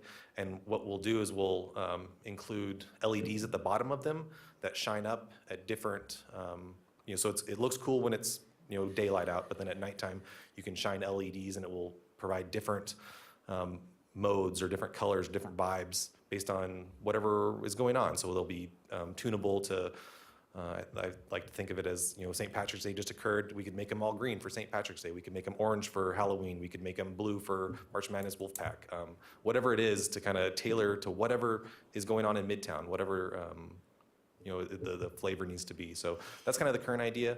I have a couple graphics of that, of what they would look like. And that kind of helping, Midtown's different than 4th and Prater. It's a community of vibrancy. It's, there's a nightlife there. There's different things. So we were trying to kind of balance the nighttime with the daytime and see how we could play those together. And with that, I'm happy to answer any kind of questions. Going back to this real quick, I do want to hear if you guys have any fatal flaws with this idea. We are finalizing the plans, and this is going to be somewhat of a change order into the GMP plan set. So the sooner we have that direction or that go-ahead, we're going to package that together. All right, thank you, Jeff. Any discussion from the board? Commissioner Jordan. Thank you. Sorry, I know I'm going to talk on every item today. First off, thank you for these updates. Thanks for all your work. I do want to give a specific shout out to City of Reno, Charla, and Carrie. Sorry, I didn't have a donut this morning, and I'm drawing a blank. The meetings that you guys have had recently have been fantastic with the community members. They definitely are feeling heard and collaborated with. For those that don't know, the City of Reno also with regards to these, I call them finishes, but what will make this street not only functional but fabulous with regards to its artistic finishes and benches and bike racks and art and maybe stamped identifiers in the sidewalks. The city did allocate $300,000 from its room tax funds to help augment that initiative. So I appreciate all of my colleagues and everybody advocating for that. I think that was very important to help make what I would call the most iconic street in all of northern Nevada very special. It hasn't been updated in 50-plus years, and it likely won't be for another 50 after this, so this is our one shot to make it amazing. And so I just wanted to thank everybody for their commitment to this. I think the bus stop looks much improved from what we saw the first swing, and again, the collaboration to make it unique to the Virginia Street history and what they want to see the community members and stakeholders is the goal. So, and again, the senator yesterday, Cortez Masto, was toured the area. She was very impressed with the collaboration, and she appreciated all the community businesses that are, they're the ones that brought this project to our attention, and they will be the ones that bring it to completion. And we appreciate all of the property owners who understand at the end of the day how incredible this will be. And just thanks for everybody staying committed to this. Thank you. Thank you, Commissioner Jordan. I have to say, just dovetailing off of what Commissioner Jordan said, here at the RTC, our public outreach is amazing. I really do think what we do for the communities, what we did with the Prater Fourth project, and how we move and work with the businesses and make sure that the businesses stay successful during construction, is above and beyond what most transportation commissions throughout the country would do. You go into any other municipality and urban area, they just do the construction and they don't care whether it affects your business or not. They're just there to build the road. Here we really do care about the businesses and their further growth.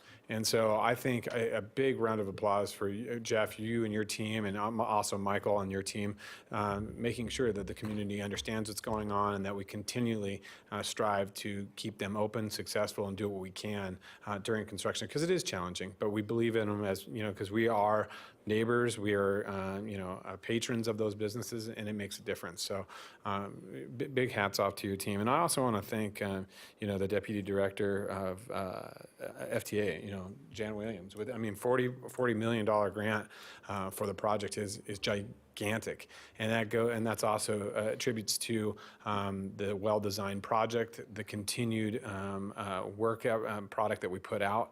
I think that's a huge testament to what we do here at the RTC, at least in Washoe County, that we're providing great projects that are sustainable, that meet the needs of a growing community, and are going to be moving on. So a big thank you to the federal government with all that help, and Director Williams with that grant. So, all right. Any other further comments on the Virginia Street project? All right. Seeing none, I will accept a motion looking for a motion to accept. Move to accept. I have a motion by Mayor Smith, second by Commissioner Hartung. All those in favor signify by saying aye. Aye. Aye. All those opposed? Motion carries unanimously. All right, we are on to item 6.2. Mr. Director. Mr. Chairman, item 6.2 is acknowledge receipt of the Audie Wells Multimodal Improvements Project Update Report. Maria Fernandez, the project manager, will provide this presentation. Welcome, Mrs. Fernandez.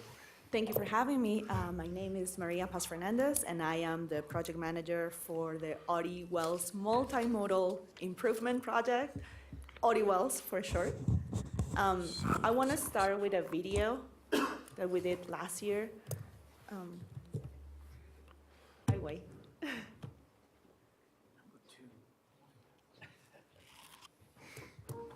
Thank you.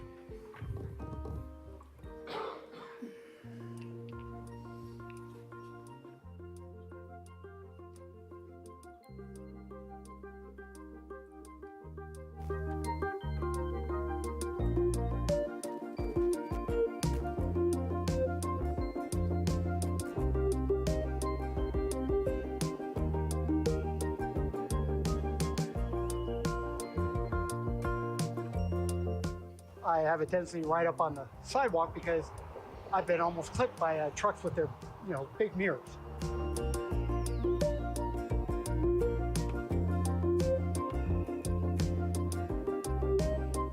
You can't hardly go downtown in your wheelchair because the sidewalks are all crooked and it's not really good. Not good for anybody.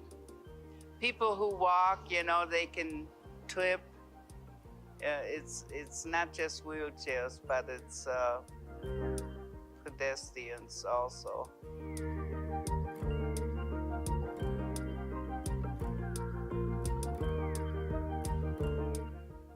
No hay seguridad. Siempre aquí en nuestras esquinas ha habido accidentes. No se ve muy seguido, pero sí da. Y tenemos siempre que caminar por el medio de los estacionamientos, porque aquí no hay paso, no hay vereda, no hay nada que sea adecuado para caminar.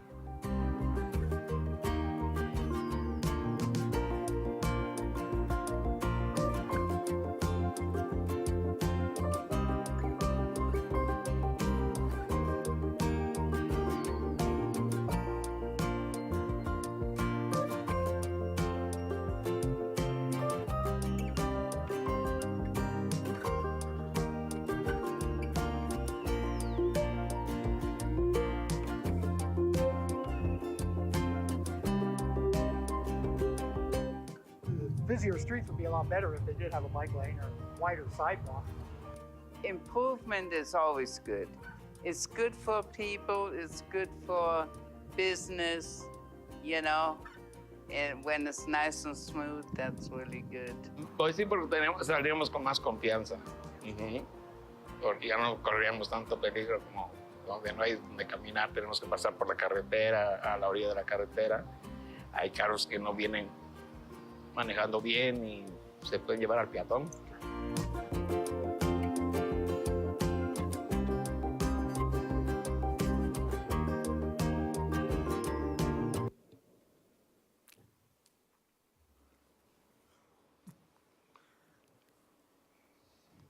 Well, thank you for watching the video.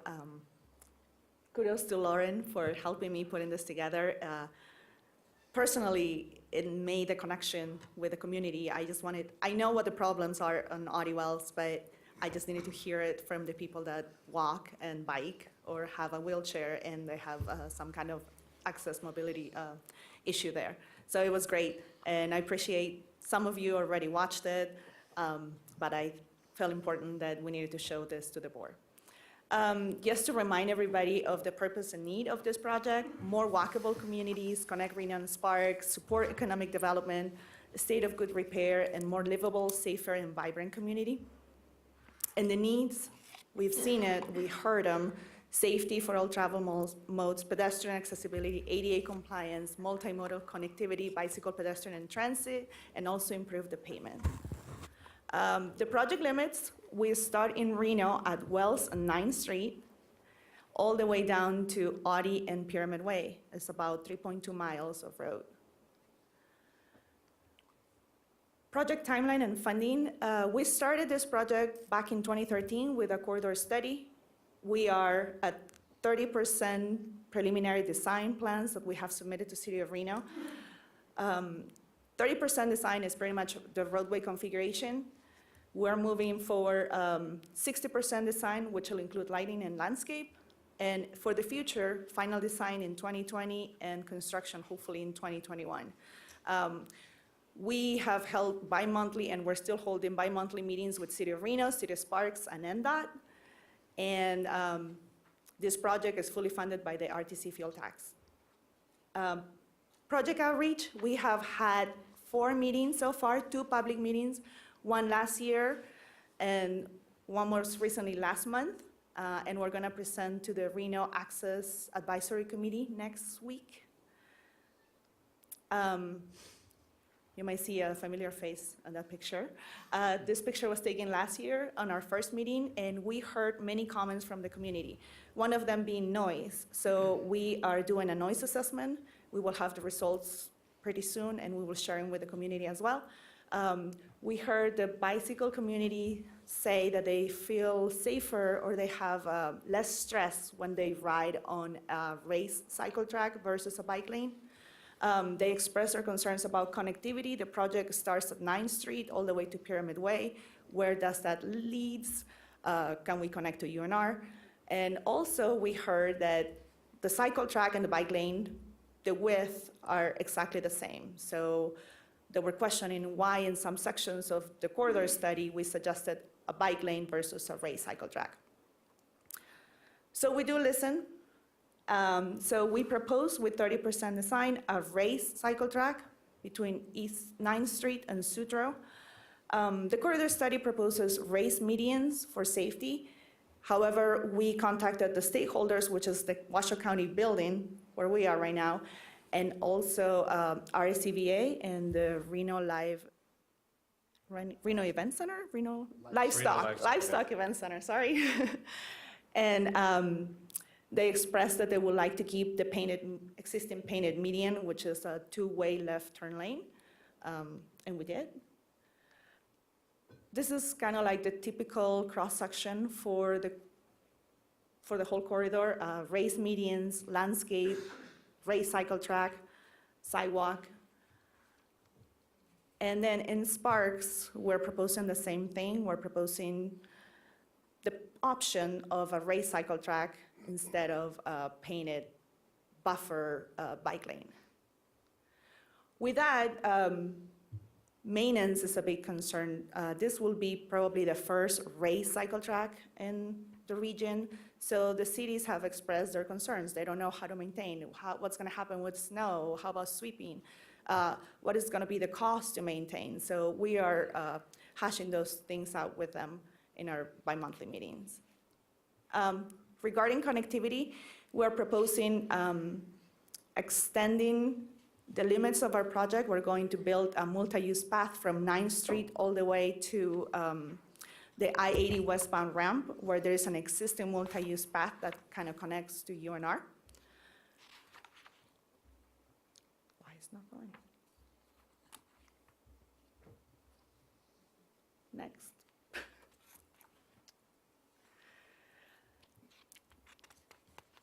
This is in City of Reno. This is almost at the corner of Silverado. There is an existing overpass, which we call the pedestrian bridge. It is not part of our project. It is really not needed. As you can see, there is sidewalk underneath, and our project is going to rebuild that sidewalk and add a bike lane there. This bridge was not programmed. It is not funded on our RTP. However, we did a bridge assessment that we share with City of Reno for their knowledge. We have proposed some alternatives with cost. We have heard a lot from the community that this bridge, call it a removal or partial removal, will be a great art opportunity. However, as I said before, we're fully funded with RTC funds, which have some prohibitions with art. We will be going to the Reno City Council next month, I think May 22nd.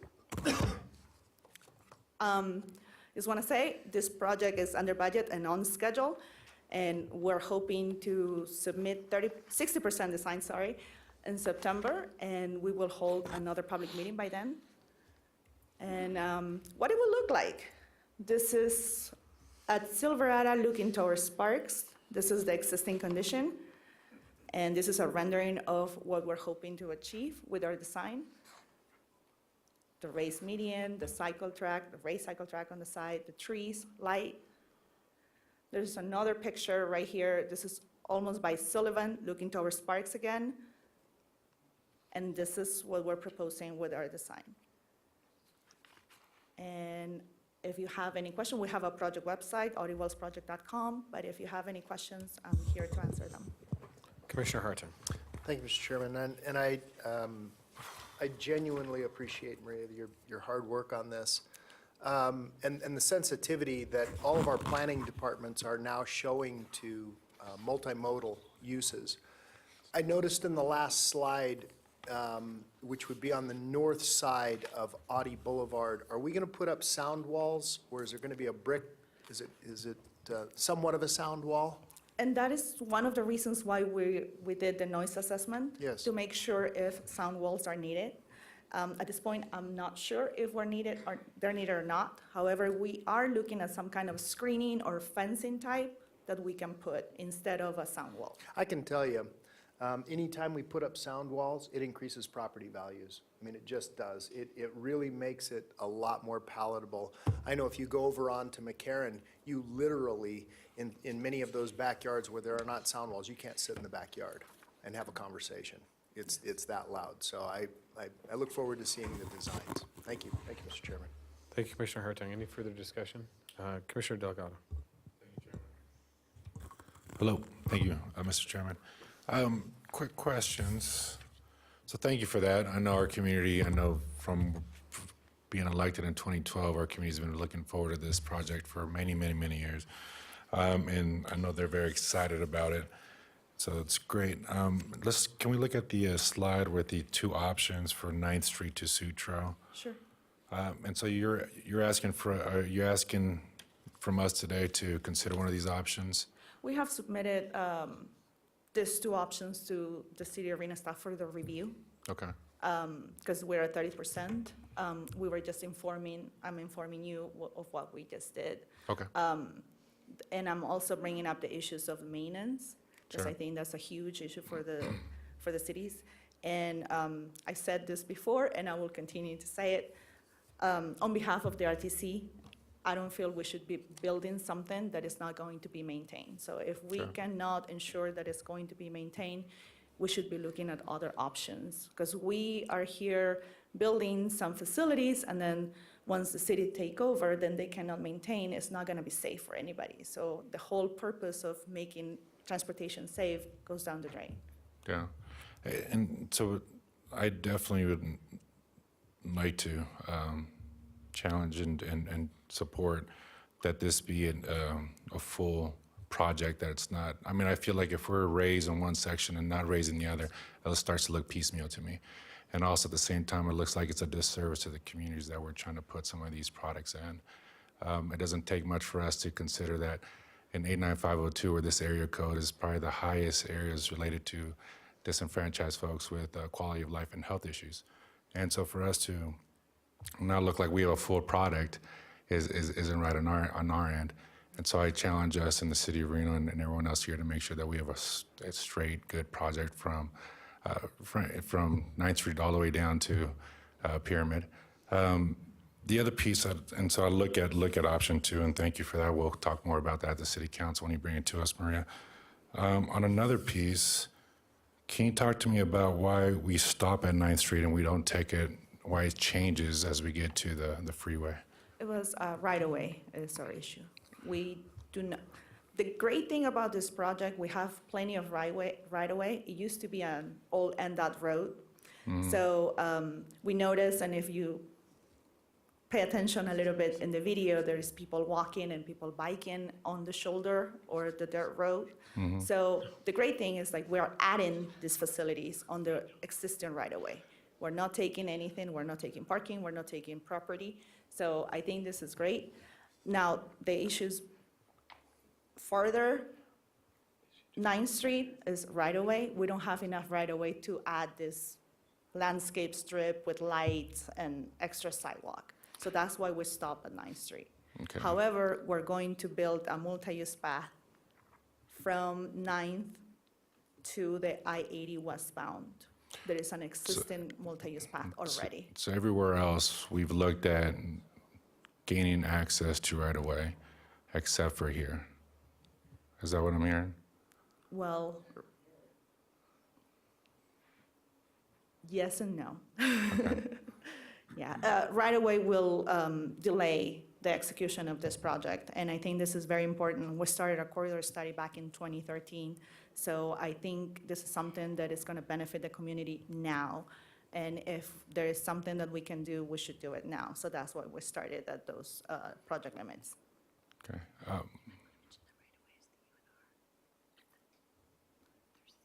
Yes, also.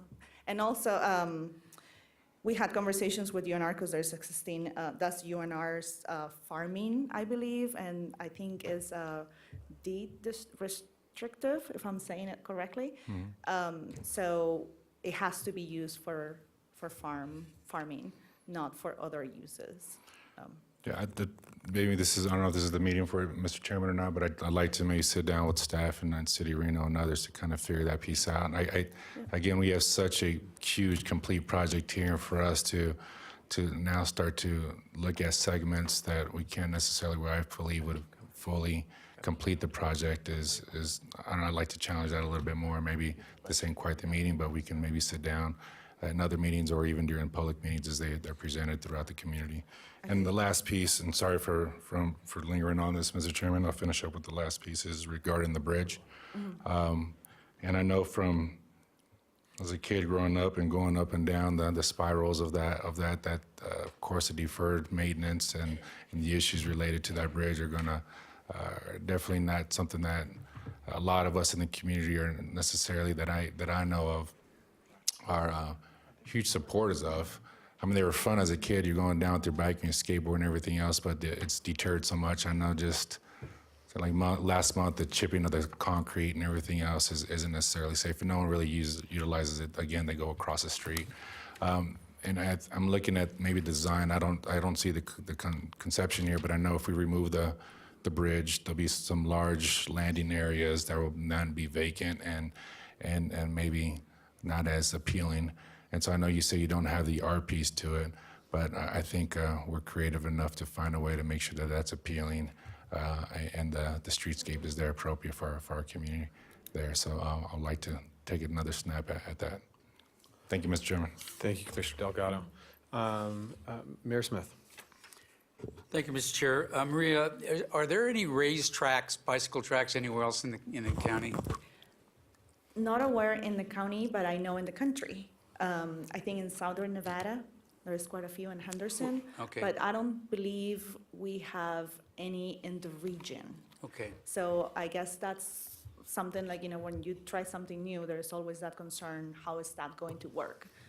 So we're working with the City of Reno and City staff, City Sparks staff to kind of, give them examples of best practices from other cities, like in Canada, where they have snow as well, like we do. Sparks isn't necessarily against the raised track to keep continuity with Reno and their section, whatever that turns out to be. But we do recognize that we have to buy specialized equipment to keep that thing swept, snow-free, and everything else. So it's going to be quite an expense there on an ongoing maintenance problem too. It's not just something we can let the snow melt. Correct. So I'd be curious to see how that ends up and maybe talk to the City of Reno and find out exactly what they're looking at as well. Yes. Thank you. Thank you. And Ms. Fernandez, thank you for the presentation. I'm sure we'll see you back here in the future to kind of continue to keep us updated as the project moves along.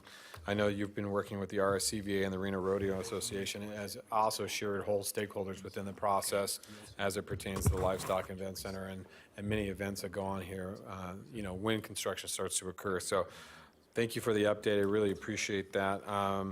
Without any further discussion, what I'd like to do, and I don't have any public comment signed in for this item, looking for a motion to accept the report. So moved. I have a Second. motion. Motion by Commissioner Hartung, second by Mayor Smith. All those in favor signify by saying aye. Aye. Aye. All those opposed?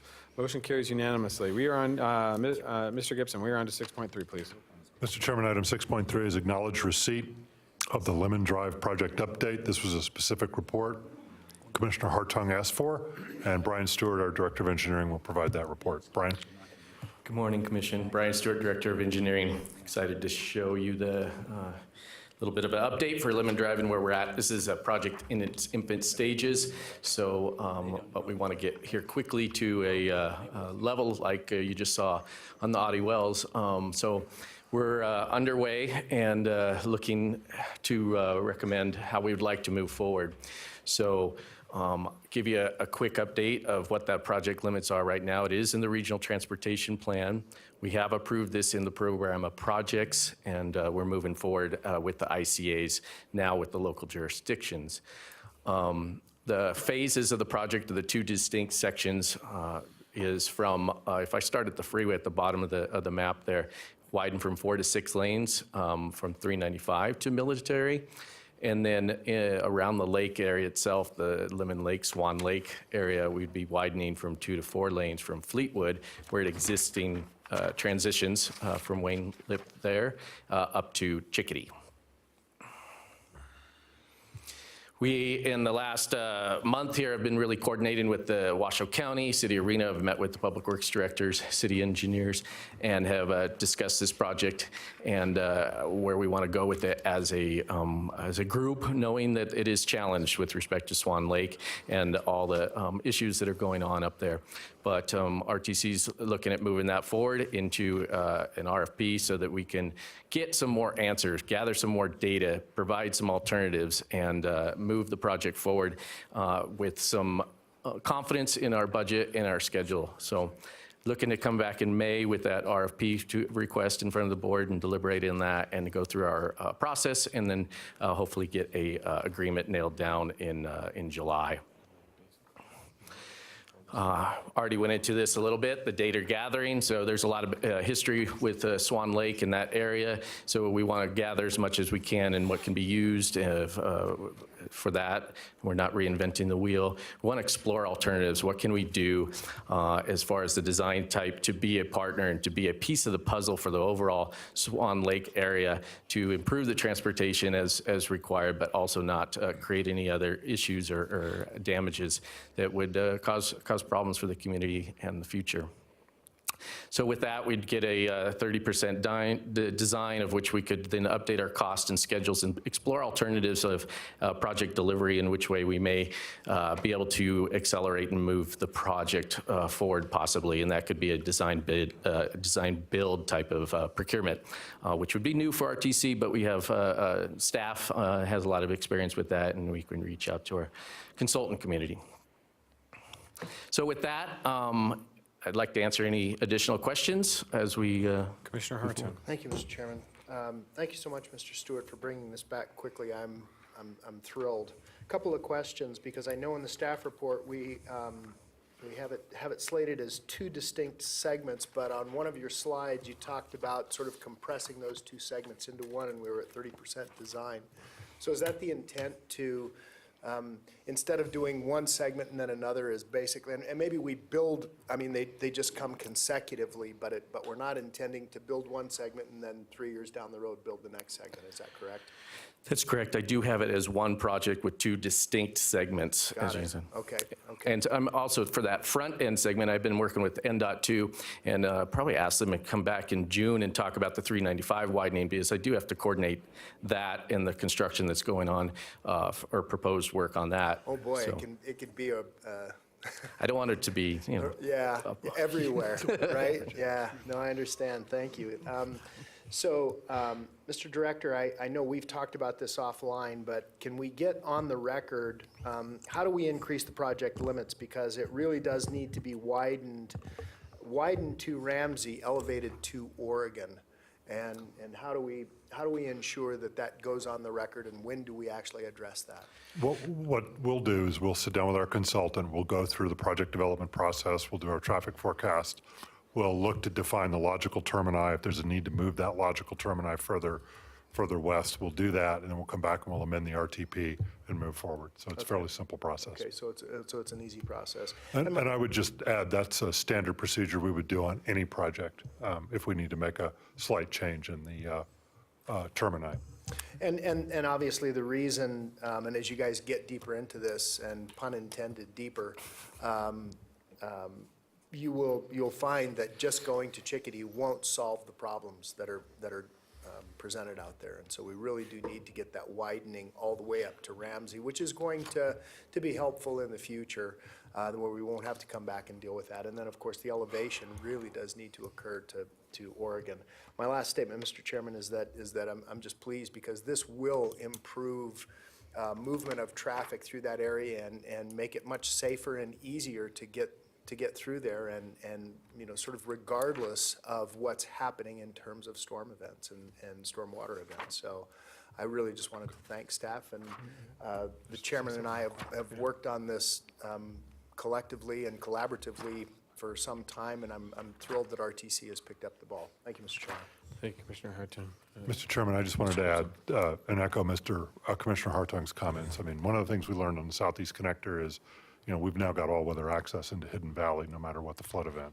So I think this is a similar type approach, and it's clearly a benefit that I think will provide our transportation system to be able to have that access during a flood event. So clearly a strong public purpose and need to what we're doing here. That's a perfect example. Thank you, Mr. Director. I couldn't agree more. Any further discussion by the board in regards to this?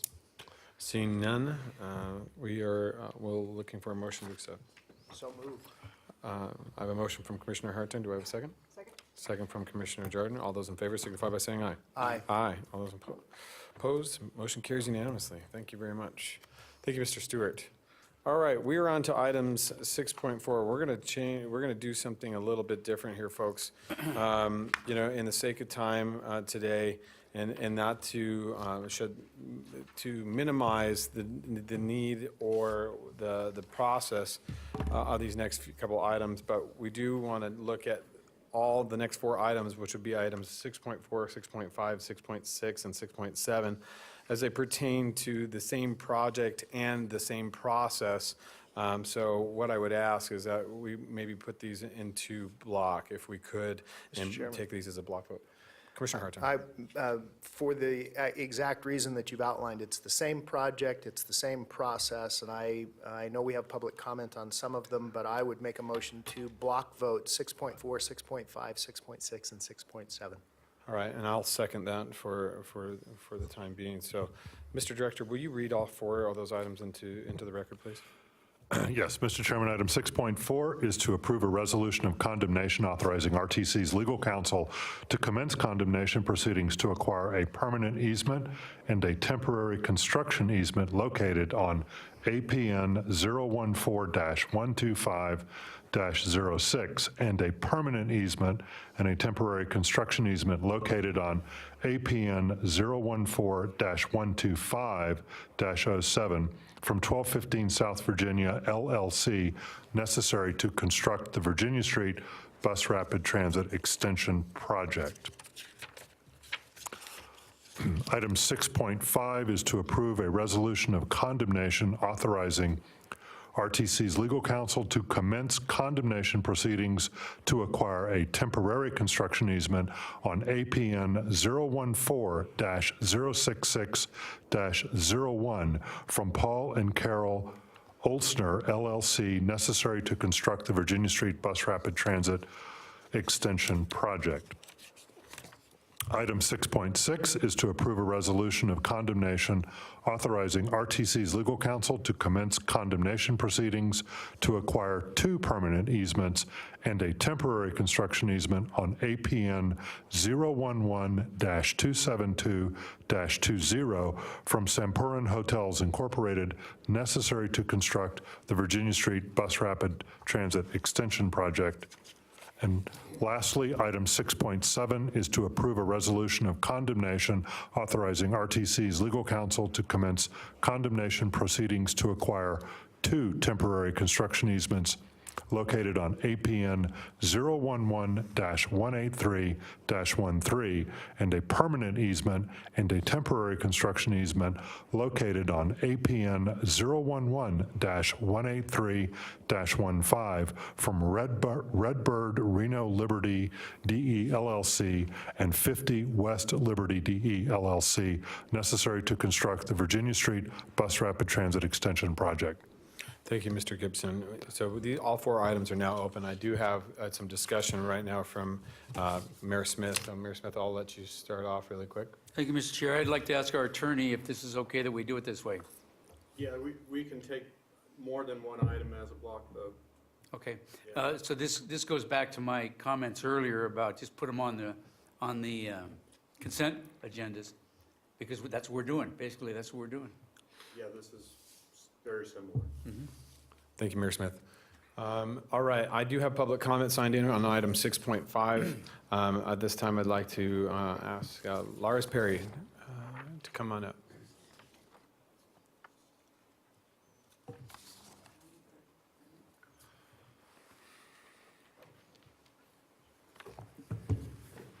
Good morning, Mr. Chairman, Board. My name is Lars Perry, and I represent the owners Paul and Carol LLC. They're the owners of the property in which Junkies is currently located. Currently, we do have a meeting scheduled to see if we can reach a resolution with RTC staff. This is scheduled within the next few weeks. We do have two items that we're attempting to resolve with them. We have responded to the draft agreement, which was proposed by the RTC, which with some provisions that we feel are standard of an easement request of this type of nature. We're waiting responses to those. Additionally, we have a question on how the actual appraisal was generated and some of the methodology which is used. And those are going to be the discussion points for our meeting. It's not our intent to delay or postpone the construction in any fashion. During this meeting, we're going to be discussing some possible alternatives to determining value while still having the proceeding, or still having the project move forward. So what I would propose today is that 6.5 not be included with the motion in general. This has been designated for possible action. My recommendation to the commission would be that we table any further action rather than have the parties proceed down the litigation path. Let's see if we could spend a few weeks and see if we can resolve this. And if not, we can agree some alternative dispute resolution, which will still allow the project to proceed on a timely schedule.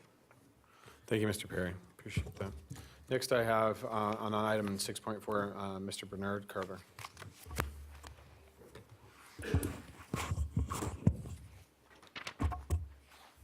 Yes, my name is Bernie Carter, and I'm the managing member of 1215 South Virginia LLC, which is the owner of the properties in 6.4. We've met several times with RTC on site, and the last correspondence we received from RTC indicated that they were not going to request a permanent easement for our site, and also that we are in agreement with the temporary easement as it was presented to us. The challenge that we had was and this is the Ace Hardware store that's on South Virginia Street. The challenge that we have is how to keep that business open. And so RTC indicated that they were willing to keep one of the two doors, for those of you that are familiar with the building, keep one of those two doors open, which we agreed with. That was fine. That would work with us. The only request that we had throughout the whole negotiation was that if they don't do that, that there's a specific penalty involved, and that penalty is $10,000 a day. That's all. We're in agreement with the easement. We're in agreement with the terminology. It's just that if they do close the doors, that there's a set penalty involved for doing that. And they've already agreed that the permanent easement was not required. So we request that we be separated from this and that this be voted on independently, and that, like I said, the only challenge for us is that there be a specified penalty involved. Thank you. Thank you, Mr. Carter. All right, seeing no further public comment on any of the four items that have been opened at this time, and we do have a motion and a second on the floor. Further discussion by any of the board members? Oh, yes, you do. We had a motion and I a second. I thought the motion was to take these as a block vote. Yeah. Okay, so It is, and so here's I have a question under discussion, we're still in a block vote. yes, correct. May I ask, Mr. Yes, Chairman? absolutely. Okay, thank you. Under discussion, item 6.5, does it, the fact that we move forward with this, does it stop the negotiations?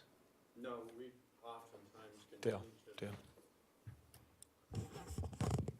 The RTC often continues to negotiate after the resolution of condemnation has been approved by the commission. So this is And not so- pulling the trigger? No, and this is one of the things that Mr. Perry pointed out, is there is a meeting in 2 weeks with the Ilsner parties to see if we can reach some kind of resolution with regard to that. Okay.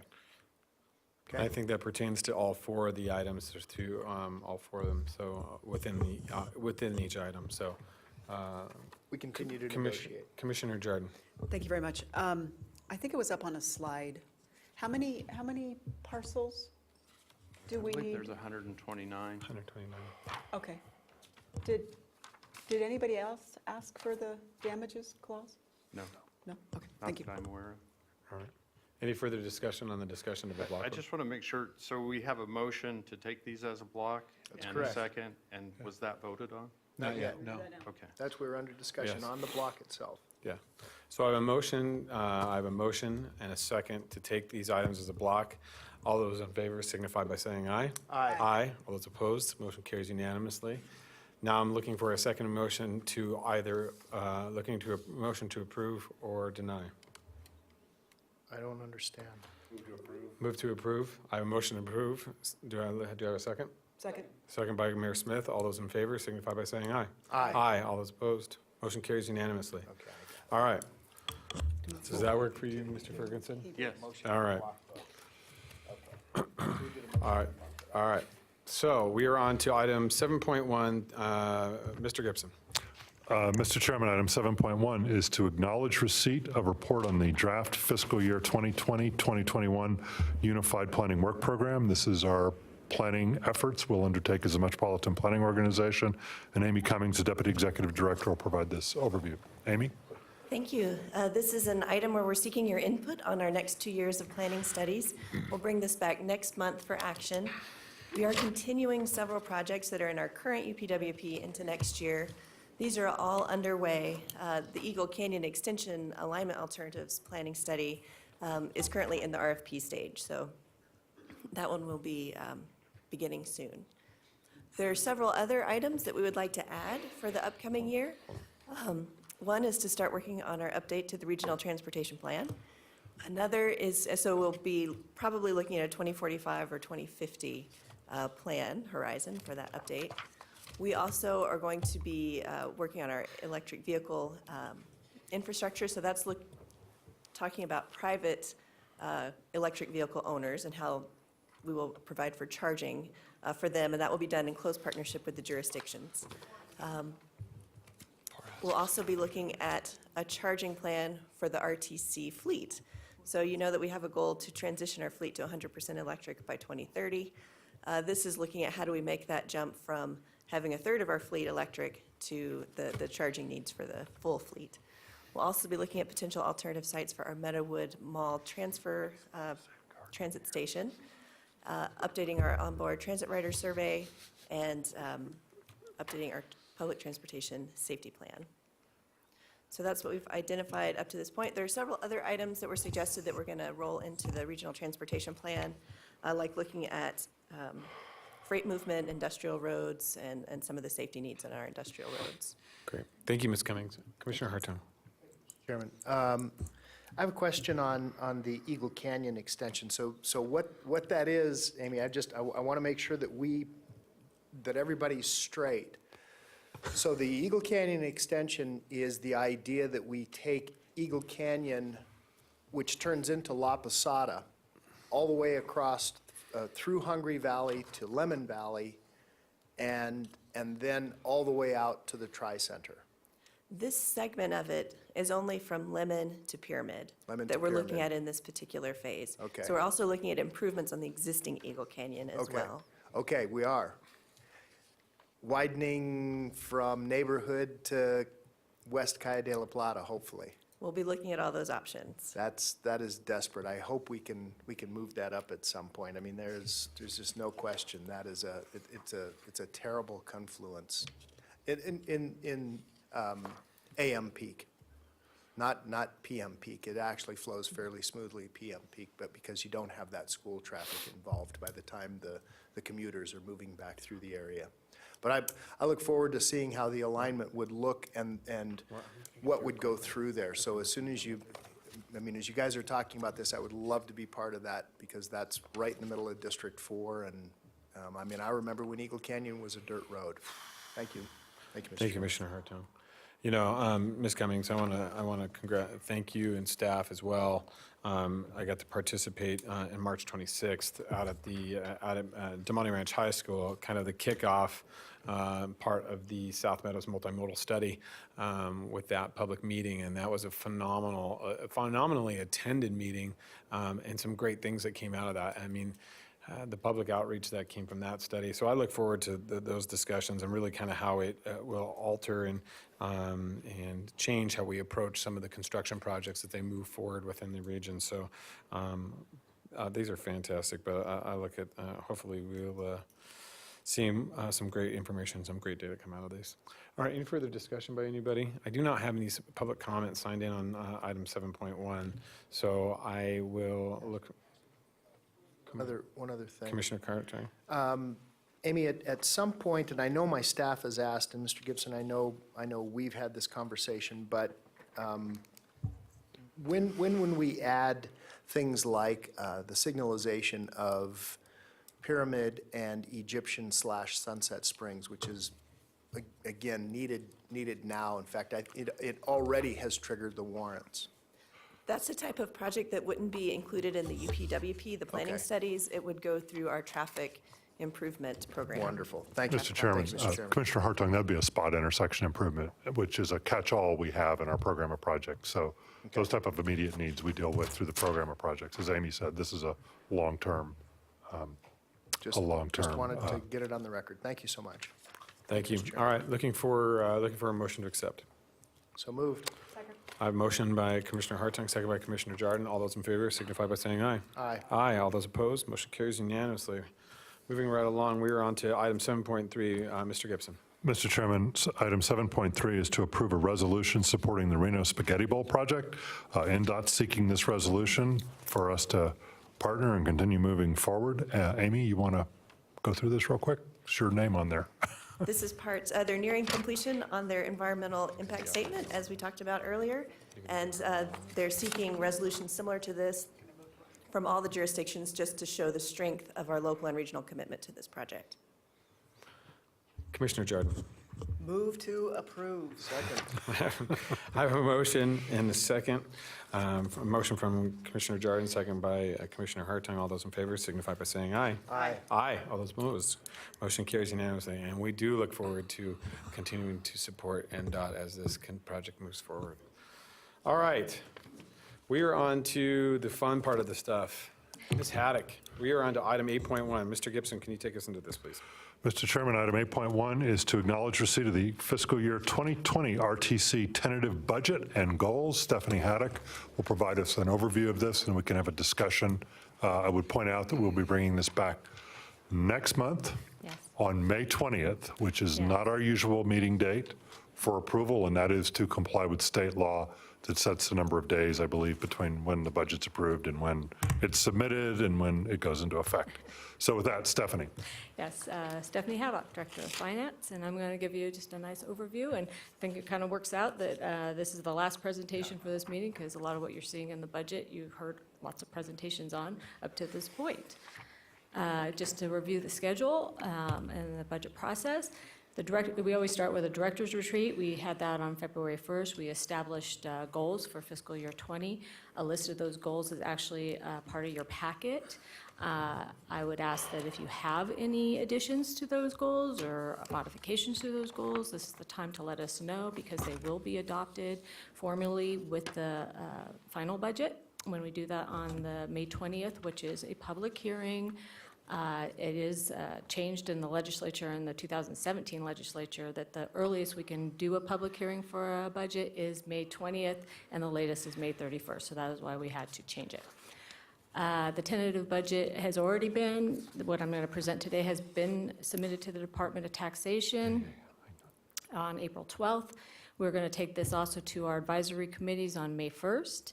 And once you hopefully approve the budget on May 20th, we'll submit that to the Department of Taxation. By law, it has to be there June 1st, but June 1st is a Saturday, so we'll do that on May 31st.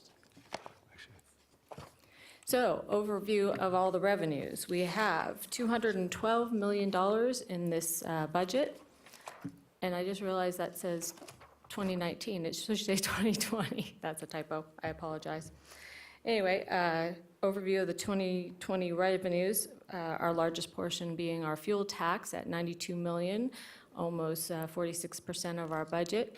That is a 6% increase over the prior year.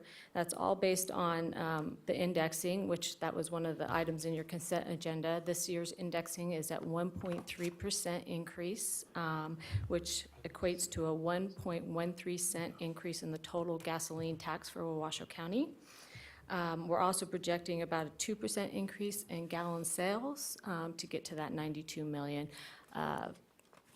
Gallon usage is decreasing as we move forward and vehicles get more fuel efficient. So we're not seeing as much increase in gasoline sales.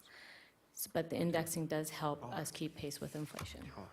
The other major funding source we have is federal funding, and we have $56 million. And thank you again to the federal government for finally allocating our $40 million. So a portion of that is being shown here in this budget, not the entire amount, because that will be spread out between fiscal year 2020 and fiscal year 2021 as we go forward with the Virginia Street project. $34 million is of that 56 is FTA funding for the paratransit public transportation program, capital and operating, and then $19 million in FTA funding for the street and highway program for the Virginia Street project. Our sales tax, a total of $34 million, and that's a 4% increase over the prior year, and that's consistent with what the state is also projecting for overall sales tax in this county. We have $5 million in regional road impact fee and our cash that we get for that. That's a flat increase from last year. We still have a lot of the, what we used to call waivers or credits or waivers. Now they're changing the terminology to offset agreements, so you'll see that in this budget document, but it's the same thing. There's $11 million budgeted, but that's a revenue and an expense in our budget, so I never showed that. It's just a net zero effect on our overall budget. Passenger fares at $6 million. I'm going to go into more detail on that when we talk about the public transportation program.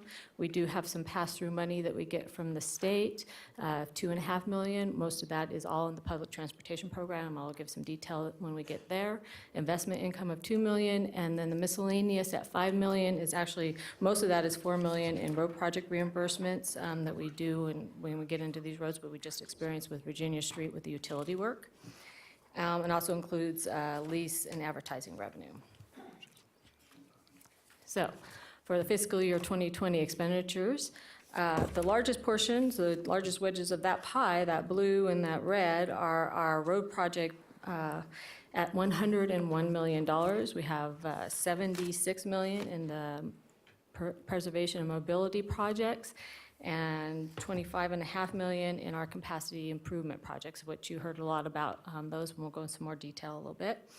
Our RTC ride operating is at $37 million, and RTC ride capital at $31 million. We have paratransit operating at $11 million, and the paratransit capital at $3 million, and then we have our MPO operating at $5 million, and then our debt service at $25 million. So a total expenditures of $223 million for this budget. So as you know, RTC has three major programs. We'll talk about the street and highway program and go a little more detail on that budget.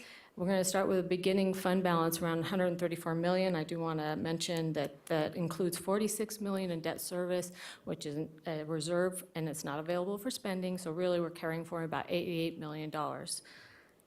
Our total project revenues for the actual street and highway program are $135 million, which consists of that $92 million in fuel tax, then $19 million in federal funding, and then the sales tax at $2.8 million. So I want to point out that previously this board, this commission, approved changing the allocation as needed each budget year of that 1/8 sales tax. Traditionally, we were splitting it evenly between the street and highway program and the public transportation program. This year, we're only using 25% of that 1/8 in the street and highway program. And that's because we need more money in the public transportation program, and we'll get into more detail in that next slide to why that is.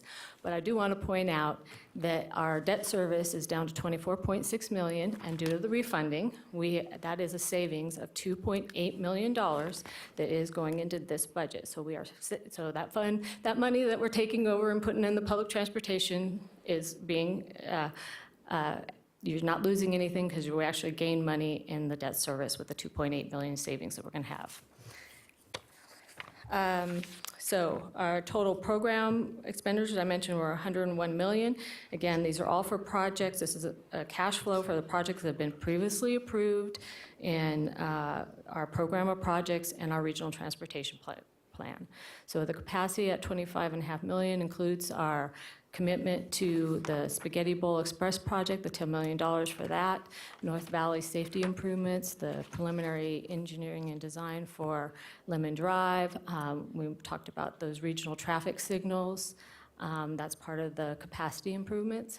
The mobility at $46 million includes our Virginia Street project, the Audie Wells that you heard from Maria, our bike and pedestrian improvements. There's Center Street, Sierra Street, 4th Street, and California and Keystone that are all going to be done in the fiscal year 2020. Also, you heard a lot about our regional, we had taken a pause for a few fiscal years from our regional annual pavement preservation, our road rehab program, but we're back to our regular program, and we have $23 million that is going to be spent in this next fiscal year getting our roads back up to par. So again, at the end of this fiscal year, we should have $85 million. This is actually net of that debt service. That $46 million still stays and it can't be spent. It's in reserve for debt service. So we'll carry that $85 million forward in our next budget into fiscal year 2021 to continue on with the projects that we start in this and start new projects in that year. So on the public transportation program, the total revenue is $74 million. As I mentioned, we have sales tax at $31 million, and now that also includes 75% of the 1/8. Federal funding at $34 million. Most of that is going to be in our capital program for the buses. We talked about the electric buses. We have $20 million in here to purchase 17 more of those electric buses.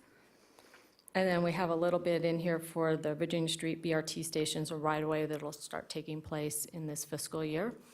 Passenger fares at $5.8 million. Actually, this is a decrease over the prior year budget. Most of that is due to an estimated 12% decrease in our ridership because of the construction impacts that we experienced not only on 4th and Prater when that was being built, but also on Virginia Street during the early utility project, and then now we're going to be moving into the main project, and we do get a significant decrease in ridership due to that, so that affects our passenger fares.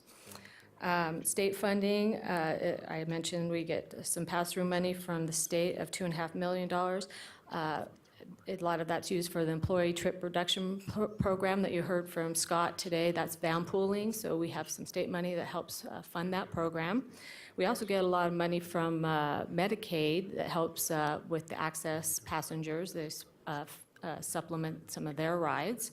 And then we got a transportation alternatives grant from NDOT, and we're using that for bus stop solar lights.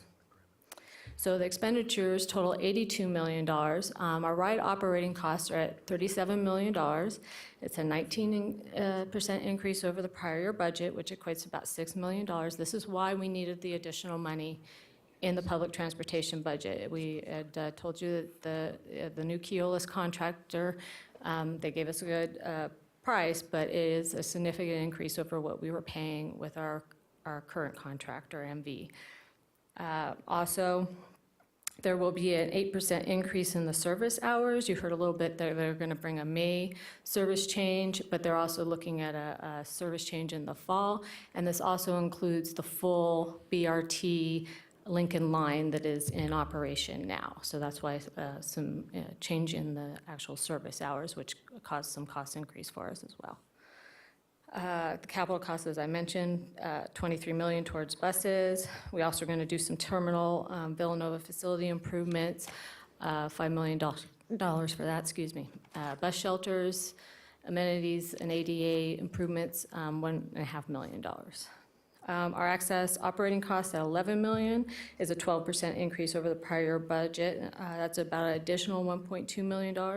Again, this is more of, due to the increases in demand for that service. We have about an 8% prediction in demand, and we're seeing that every year, that more and more people need that service, and we're providing it.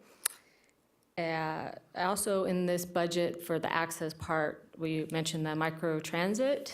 And if we get that legislation passed, we have a placeholder in this budget, funding-wise, to do that service.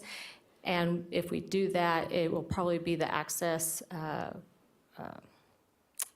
contractor, RideRight, who will help do the demonstration of that service. They have the capabilities, as we said in previous presentations, to run that service for us. So access capital, we have $2.9 million. We're going to buy some new paratransit vans to run the service, around $2 million. And then there's some upgrades to our CNG fueling stations at our Sutro facility. So last but not least, our final program, the Metropolitan Planning Organization. That's primarily funded through planning revenue, federal revenue, $3.2 million. We always have our TMRPA shared services agreement at $60,000. Amy just went through the UPWP, which is all the planning studies we have here, at $1.6 million. I'm not going to go into any further detail unless you need to on those. And then also a significant amount, about $250,000 for our safety messaging campaign, which you heard from Rebecca earlier, and that Vision Zero, and that's where we fund that, is in this budget. So in summary, it's still good news. We have a balanced budget. We're still in good financial condition for fiscal year 2020. Our region has a very stable economy. We've continued our 8 years of sales tax growth. We're in our 11th year of fuel tax growth. We're still at low unemployment. We're under the nation unemployment. As of January, our number was 3.6, and the nation is 4%.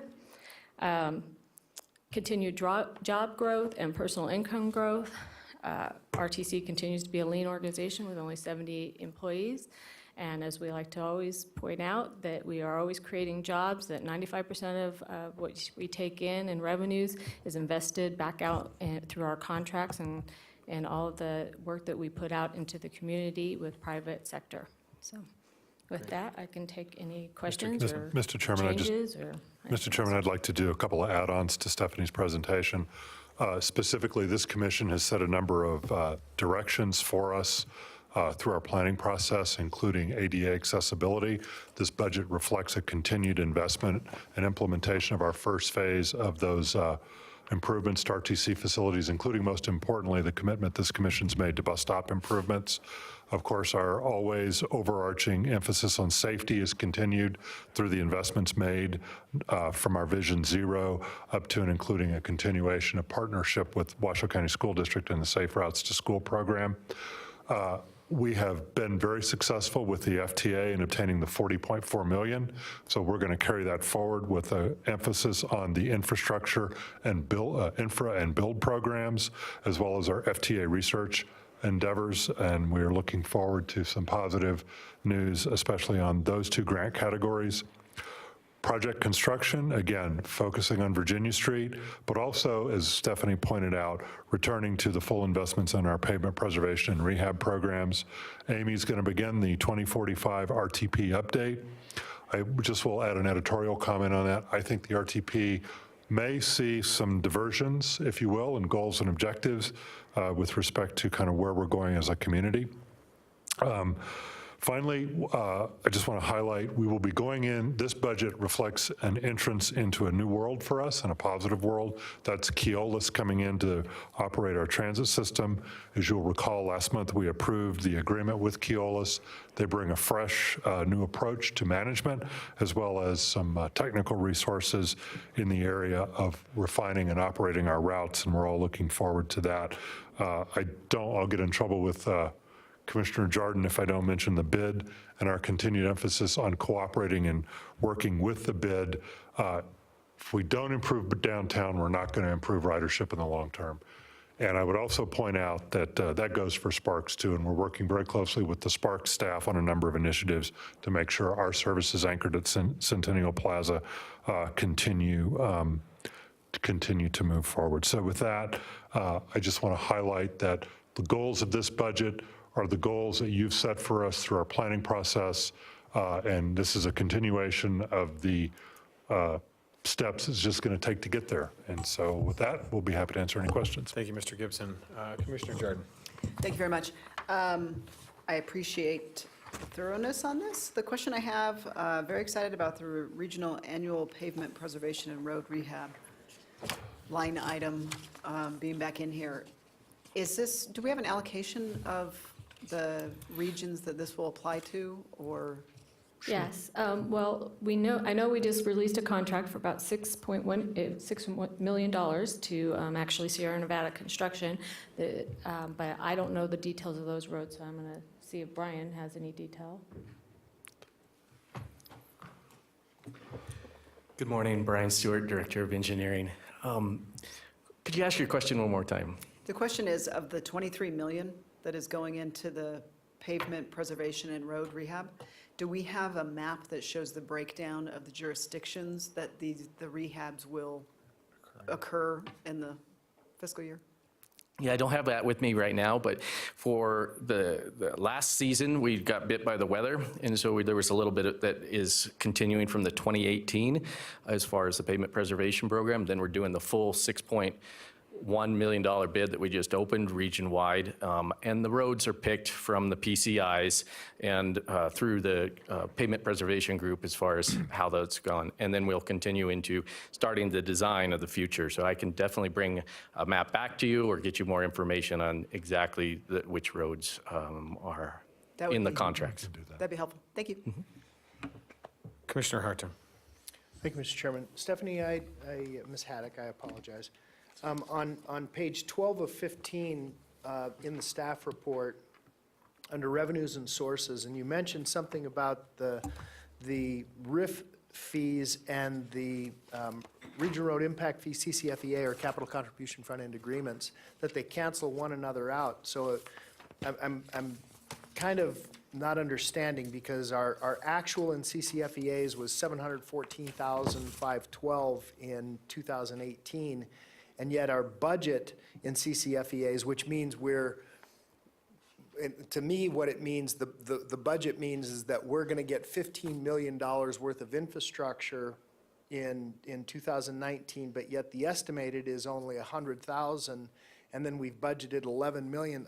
I guess I don't understand the math. Well, and I'll be honest, it's not my math.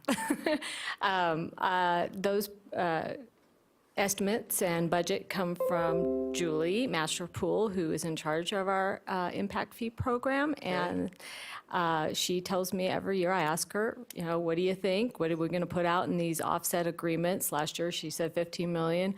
That's what we're going to put out. Well, yeah, those are the offset agreements. That's her estimate on what developers coming in and doing their road, building the road, and then we turn around and give them an offset agreement for that infrastructure improvement that they make. She was anticipating 15 million in the 19 budget. She's given me a number of 11 million for this budget. Right now, we haven't seen any of that 15 million happen. No, this is all we've had is about 100,000. Yeah. Most, and what I've noticed, and at least, sort of in my area, is that it's all being paid for by the excess of credits that are on the market. Right. And so that. I just wonder how those numbers are actually being derived. So maybe we can meet offline and somebody can explain it to me, because I mean, Sure, absolutely. those credits scare me. Yeah, maybe I'll talk to Julie and we'll have to set a meeting up with I'd you. love to do that. Thank you. Okay. Thank you, Mr. Chairman. Mr. Chair, I think don't we have, Amy, don't we have the 6th edition working its way through the entities? And I think in that 6th edition, that also helps answer some of that. Because Commissioner Hartong's right. I mean, the CCFEAs is just a value of what may happen with an offset agreement versus the cash, which is an estimate of the actual cash we will receive from the entities who collect impact fees. Yep, Brian Stewart, Director of Engineering. Lee's exactly right. That's what happened. But we are planning on bringing the 6th edition of the RIF program here to this board next month. So are we going to adjust it, maybe change the ADTs or something along that line? Oh, yeah. Okay, good. But definitely an understanding Okay. we'll be able to answer your questions Okay, for sure. all right. Thank you so much. I'm sorry. Yes, stay tuned. Mayor Smith? Nothing from you? Okay. I have one discussion piece that I'd like to have really quick, and it has nothing to do, well, it does have stuff to do, but while Director Swallow is here, the CMAQ funding. CMAQ funding and where it represents, obviously, we get a portion of CMAQ funding from the FTA and the DOT and the federal government. And that money is obviously allocated to the state, and the state provides that allocation back and forth. And for those who don't understand CMAQ is congestion management air quality funding that is was part of the FAST Act. And so, as we continue to grow, Director Swallow, here in Northern Nevada, the portions that are allocated from the state to all of the entities throughout Nevada, we would like to see hopefully some increased funding. And obviously it's an ask, but when you look at our budgets currently, when we have revenues of only $212 million and expenditures of $223, any offset can help in regards to those into those deltas, so to speak. So and we are growing, and the congestion is apparent here. We are growing quite fast, and it's a challenge in the city of Sparks and the city of Reno, and throughout the county. And you have a number of assets here that would benefit from that funding. So we would absolutely ask you to, if you could, go back to your board and to your staff and see what we can do to realign some of that funding. I appreciate that. And other than that, those are my only asks. So thank you, Ms. Haddock. Any further discussion from the board? All right. Seeing none, I'm looking for a motion to accept the tentative budget. So moved. I have a motion by Commissioner Hartung, second by Mayor Smith. All those in favor signify by saying aye. Aye. Aye. All those opposed, motion carries unanimously. Mr. Ferguson, we are on to item 8.2. Are there any legal issues you wish to discuss today? Not at this point. All right, no legal issues today to discuss today. All right, we are on to our final public comment, item 9. Is there anybody in the public that wishing to speak at this time? We will open public comment. Going once, twice, all right, closed public comment. We'll bring that back to the board. Item 10, member items. Do any members have any items that they'd like to bring back for discussion? Mr. Commissioner Hartung? No. Everything Mr. was Chairman. addressed. In fact, I think I think already the did. director down here has wrote copious notes about Yep. stuff throughout the meeting. So, all right, we're close to that. We are adjourned, everybody. Thank you.